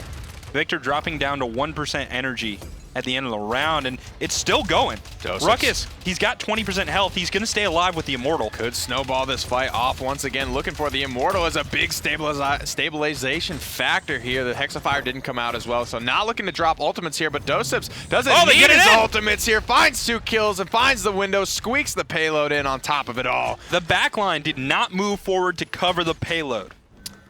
They should have had that. They should have held that. Woulda, coulda, shoulda. Doseps here with 2 clutch team fights on for the capture and for the conversion here. So on his Cassie of old, this is one of Doseps' old favorite characters. He has this character to level 25, which is no small task. That takes an immense amount of games. Yeah, He's very it's a comfortable lot. on this character. This is a big boon to Astro Authority having Cassie kind of come back into the meta a little bit. Absolutely. I love the way they're playing this game. Converting on Ice Mines is no small feat. Now, last time we saw a conversion, Impact did not bounce back. They were a little shaky. A little with shaken. the decision making. They've had to spend some pretty key ultimates here as well. Barrage and Immortal are off the table. Astro Authority have the Ancient Rage and the Dragon Punch almost there on the Evil Mojo as well. They're going to be looking for it. Long distance score comes out. I don't know if... okay, I do like that. He threw that over there for El Zulu to heal up. I thought he was just going for that for the slow. Those are a little bit hopeful in my opinion. Here it comes. wow. Taken out of the sky by the Hexafire. Vuli cannot land with that Dragon Punch, but here goes Doseps rolling through the back line once again, trying to snowball this team fight for his squad. 2 more kills come through. There is the Dread Serpent on the point, but nothing off the back of it here. Bodies already finds 2. He won't even trade his life for it. Body stays alive with 292 HP and Astro Pouchek got Authority. aggressive, but it seemed like, you know, things were moving fast. It seemed like he didn't realize he was inside the half shell. Yeah. Right? Like, it felt like he thought he could get that kill. He did. He couldn't. Now you've got a wall. You just wall him off. You Hey, do coming in have the here. wall there. Astro Don't even Authority need it, though. Claim it. There you go. Actually gets the wall off on a Zulu. So slamming him. Force the disengage. Round the side is Cassie. She could be in trouble. Forced to back off, but Zulu takes so much damage in that little room. The fire spit Big fire will spit. secure the kill. Woo-wee. Pops the Earthen Guard, but I don't know if it's going to Look be at that. enough there. The HPS, the grenade rolls by, and No, doesn't he's yet alive. claim He's the good. life. It heals him up, so Wardoom escapes with his life for the time being, eating a His lot team of doesn't, damage though. right now. This So- could get awkward here. Wardoom gets healed up again. Cuscutie keeping this Anara alive at all costs. Eventually does fall down, but this Took is the 4 of zone. them. This is the zone we need to see from Impact. They almost encouraging it. Astro Authority just kind of baiting them out. And Impact, this is what Astro Authority did to them. This needs to happen. They need to buy as much time as possible so they don't get converted on again. Yeah, Astral's got to group up and try and get in there. They do have a Nara in the front. Going around the sides, the Makoa and the Cassie. But they're just going to find a Fernando shield. You can't pull through it. The key thing here is Impact need to recognize when they need to back up. They don't want to give up any picks. That might be what they needed exactly. On their way out, trying to exit stage left. Acids gets dredge anchored into trouble, and now it is Impact that are on the full retreat call. Evil Mojo comes out. So much momentum in this team fight right now. Barrage trying to come out to skunk some of it, unable to get anything but Cuss Cutie there, and Dosups with the full clean wipe once again. Bodies up on the high ground, finds Envious, and the payload is rolling through quickly. A minute remains on the clock and halfway to go till conversion. Astral still has the Seismic Slam. It's kind of similar to a Dread Serpent, a little slower on the cast, but it does have a strong result, a strong stun on the back end as Inara moves forward, is very tanky in that corridor, and with the wall, they're just going to wall off Zulu. He's got no way out. He's going to die. 1v2. There's the Seismic Crash. Stuns out the Victor. He's dead. Big impale, though. The resilience keeps Dosups alive. He gets massive lifesteal and healing from Pip, and he is going to be super healthy right now. No one from Team Impact is here. Disengage is going to miss. Immortal popped immediately. Zulu just trying to buy time for Impact to get out, but not enough time is bought. The Immortal, I think, a little bit panicked there. He could have used a little bit of that life bar maybe to buy a couple of extra seconds there, but Impact definitely on the back foot. I think he was trying to use it to immune the disengage. Maybe. Which was the correct decision. If that disengage hits him, he's gonna get knocked off. The game's over. You gotta use your ults there. That was the right situation, the right decision, I think, but it still wasn't enough. I mean, 4-0 on Ice Mines. Jesus. That doesn't really happen. 26 and 5, 72,000 damage, 20,000 above the next closest member on his team. Envious on the Victor, the only one able to even come in close contention. My girl Inara, 47,000 damage. Shout out. Drogo's at 52. She does a lot of damage. That is sure. Scary. A lot of damage on Inara, definitely coming out, especially given how much of focus and attention was being paid to keeping War Doom alive. Eyedrop Bodies was left a little bit to his own devices, but as you know, he has his mobility and his own personal shielding and kind of take care of himself. Inara needs that sort of life support to be effective. So here's the thing. We talked about Frog Isle. It looked like some tilt in the second round, which is tough. Five minutes in, that's very early. How do you not tilt after getting 4-0'd on Ice Mines? I don't know. Just hard, keep your head up. Understand the type of, Stone Keep, though. How strong of a team Astral Authority is. It's a solid map, similar to Serpent Beach, where it's just sort of the baseline. Yeah, absolutely. We'll head Let's to the check champion draft. Can draft anything here. What they can pick. Except for Inara. She's not good at this map. No, she's not good. Not enough doorways. Too open. Ice Mines, definitely where she is going to find the most success. Koa first pick here. Then we'll move on, talk about the rest of the draft. All right, how do you do it, man? Psychic. You got some psychic hair going on? I predict Makoa. Yeah. God Shaolin. I'm right again. Quite good. Every time. I don't know how I'm going to do it. Keep it up. All right, and Maldamba, taken away from Powtek. We haven't seen him not on Maldamba yet this tournament. So. Early Maldamba probably a Ying. But. Eventually. Could be a Saris. Impact don't need to draft a healer anymore, really. Because Astral Authority did go for theirs so early. They don't have any sort of priority. Astral Authority probably not going to pick another one, so they go ahead and take the Androxus and the Drogos, a very good combo because Androxus is good against Drogos, and now Astral Authority can't have it. Victor's also pretty good against Drogos. As long as you're not getting blasted around, you can kill him real quick. It's a different kind of good against. Yeah, we saw this in Game 1, this sort of interaction. It was Eyedrop Bodies on the Androxus just doing a great job completely shutting down the Victor player, so if this same sort of thing is able to happen, there's the Ying deuces, and the Drogos can go off. Barrack locked in as the first frontliner for Astral Authority, saving their final pick for the option to counter out Impact. It's going to be the Cassie taken away from Dosups. Probably important. So what do you think about double tanks on Stone Keep? They might go for double frontliner. Ruckus still Ruckus open. Is available. It's a good pick for Dosups. There's not really flanking on the other side. You've got Androxus, but as we covered earlier, he's not super mobile. He's not Eevee. That's what it's going to be. It will be the Ruckus here, likely for Dosups. War Doom on the Barrack, probably. But the Victor Shaolin, it's going to come down to the flank pressure, right? How much can Androxus do in this backline? If he can break it open, and Acids is very good at the character. Hopefully he can put the pressure on, keep the heat turned up. Powtek will be taking Focusing Lens for his Yang Godslayer for Acids, Androxus, Pluck Frail, Zulu's Makoa, Fusillade for Kakanuk's Drogos. Envious will have Exaction for his Cassie. On the other side, it's going to be Recurve, Shaolin from Dosups.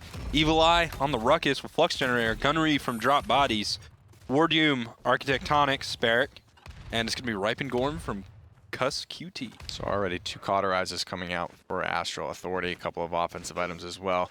2 master ridings. Wait, cauterize? For these guys. You don't What? say. Buy them red items, folks. Crazy. They nuts. Because I never see cauterize in my casual game, so I assume the pros just were crazy. They don't know what they're talking about. Yeah, they 2 don't know what cots to and a do. wrecker here as well for Team Impact. Riding up on this point. Master Riding's going to get Astral Authority, Wardoom in particular, out here a little bit quicker. And look, you can see him in the bottom right. Wardoom is already on the point. He's already there. He bought that. Trying to drop that turret. Get set up as soon as So possible. important. It is very important on Barrack. Yeah, because Barrack, he's really good at standing in one place, putting down his shields, and just, you know, having a good Not time. letting you in. And He's really bad at walking towards the other team. It's been terrible. It's been cool to see Architectonics come back in because I've been checking my death recaps and just seeing 1,000 to 2,000 damage from these turrets. Oh, but let's dive right in. Impact Powtech is going to clean up the first kill on a dose-up. So that's 1/2 of the damage threats on the team. With Ruckus going down, that's a significant contribution too. Zulu will sacrifice for it. Question is that worthwhile? I drop bodies on the retreat right now. Cuscuty trying to keep everyone alive. Wardoom somehow always escapes with just the most minute amount of health left. He's a tank player. This is what tank players do. Another That's what they're good for. salvo. Excellent job catching the fire spit with his face.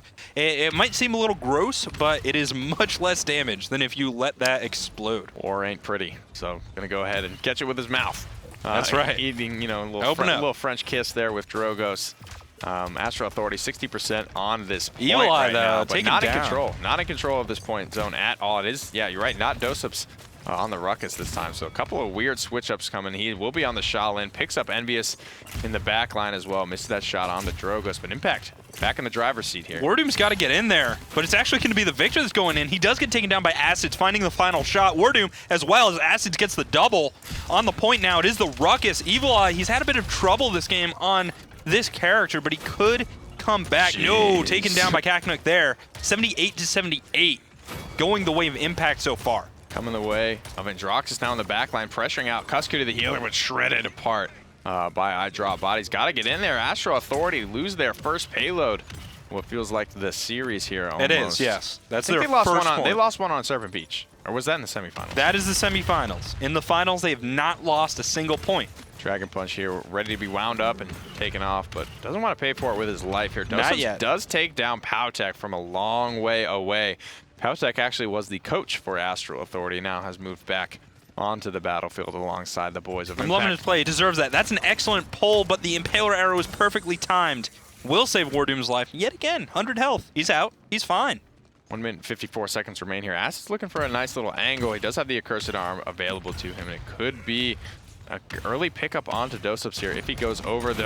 Oh, he does go over the all right. ferns here, pops the Accursed Arm, and sends Dosups back to spawn. Acid's credited with his kill that he so rightfully deserves. 1v1. Absolutely. All skill.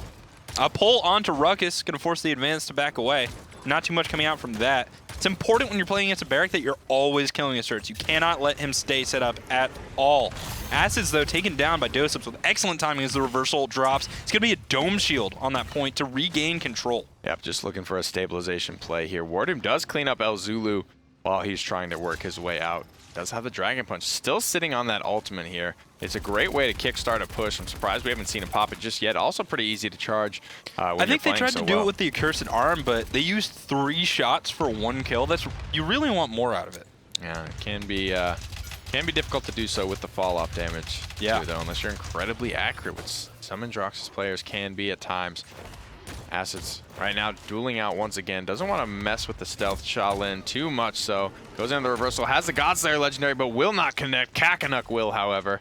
Couple little spitting serpents coming up onto the high ground. Oh, Nice hook long-range onto the pull. healer. Cuscuty will take a spill. Evil Eye takes a spill. 30 seconds remain, and Impact have a window maybe to find conversion here in round number 1. Yeah, I think they could do it as long as they can come up big right now. But Acid's getting...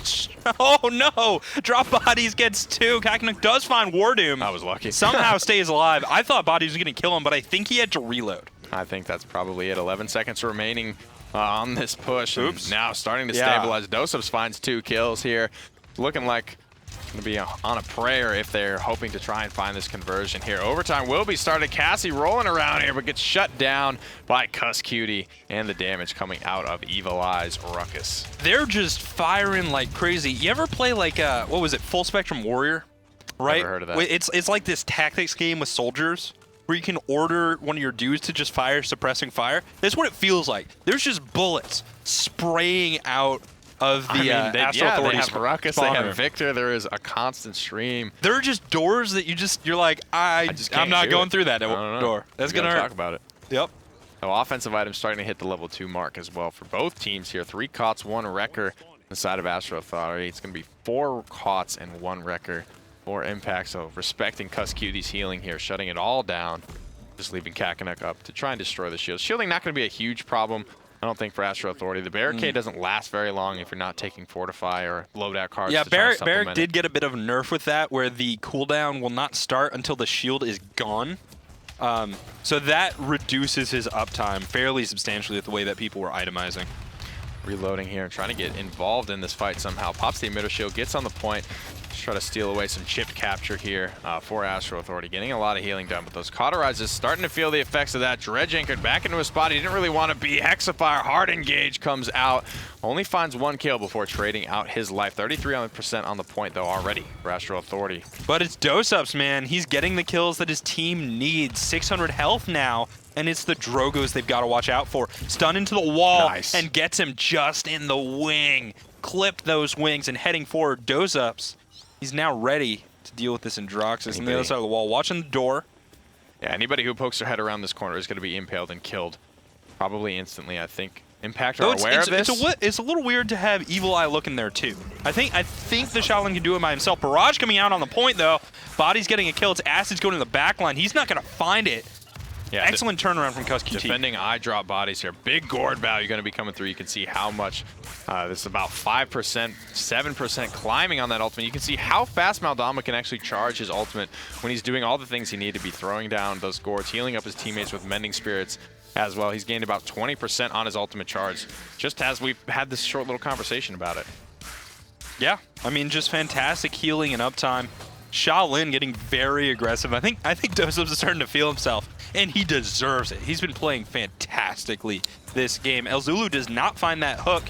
His shield is going to go down.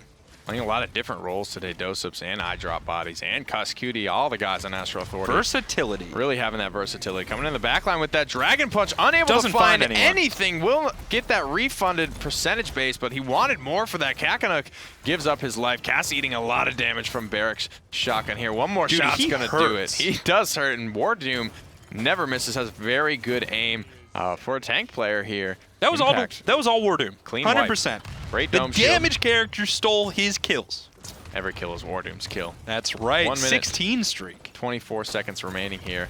Hard to kill. He knows exactly when to get out. It's just, it's an instinct you can't really teach, so it makes him so valuable to this Astral Authority squad. Dread Serpent to zone. Makes comes out sense. onto El Zulu. Astral Authority come through with the conversion there. A lot of kills flowing through for Shaolin at the end. If you have a Dread Serpent and use it at that exact location at that exact time, it essentially guarantees the push. Look at these streak numbers here. 19, 18, and 12 for the members of Astral. The real thing, like, all right, War Doom, he gets out with low health all the time. Barrick is not individually tanky, but he's got a lot of options. He can do a lot of different things. Drop bodies should not be on a 19 streak. Yeah, that's just... You gotta kill him. Acids, you gotta get back into that back line and take him down. He cannot solo afford ult to just be putting out that amount of damage. Victor left off the leash is a very, very scary opponent to go up against. Good barrages. He's able to have whatever positioning he wants. And on a 19 streak, that's probably close to the whole round, staying alive. Yeah, I want to say it is, because we saw that point where Acids was diving forward in the back line. We were watching Cuss, and he just turns around and gets the snake hit. Yeah, that's another big part of it, right? The communication and the ability to just collapse and defend whoever's under pressure. Yeah, Astral Authority definitely have each other's backs in these team fights. No one gets left out to dry. Big grenade damage coming through, dismounting everyone, and just spotting out. That's valuable information when you see how many people you hit around that corner. And look at this positioning, all on the point. Drop bodies going to the other side. He knows he's safe until there's a kill. right? You got to worry about the people behind you, but they haven't respawned just yet. Wow. Barrage coming out will find Powtek, and that's a big pick, but Kakanuk gets the tanks. Both are down. And now drop bodies. He's kind of in trouble. Him and Cuss are in an awkward spot. They are actually That's just a good decision. Drop off. He was in such a bad spot and on a big streak. Didn't want to, give that much ultimate charge to anyone from Impact. Impact have already used a lot of ultimates. It does not actually negate the streak ultimate charge, though. That is still available the next time you kill him. Moving forward now. Acid's trying to find a lot of these shots. We'll get a couple of good ones off. Has Godslayer, doesn't have a target for it. Will have the dashes available to him regardless. 93% on the point for Astro 96, Authority. 99, Somebody's that's got to get it. on there for Impact. They Whether just it's walked Androxus, back onto the point. They just gave it up. Yeah. I mean, everyone was dead, right? Nope. We were just talking about the suicide play. Yeah. From I Drop Bodies. And then they just walk up. That's turned around so quickly. That happens sometimes with Astro Authority, though, and Wardham in particular. He finds the smallest little window, sneaks just his goes way in in. there, gets his barricade and a turret down, and you're just like, well, now they have the point. And we lost it. That's going to be it, guys. That's the series between Astro Authority and Team Impact here. They give it up 3-0. Almost every map 4-0 as 91K well. from Kakanuk. Just doing so much damage. I mean, 50% more than the next closest on Victor. Drop Bodies was killing it. Doseps was killing it. Yeah. But Kakanuk has been so strong with the champion all day. It just hasn't been enough. I think the big weak link there was probably Acids on the Androxus. Only 38,000 damage. Wasn't able to shut down Bodies enough, who's sitting at 62K. Only 3 deaths on the Victor. We got to just see more. But I want to think the real difference is strategy. Strategy? Not enough strategy coming out from Impact there.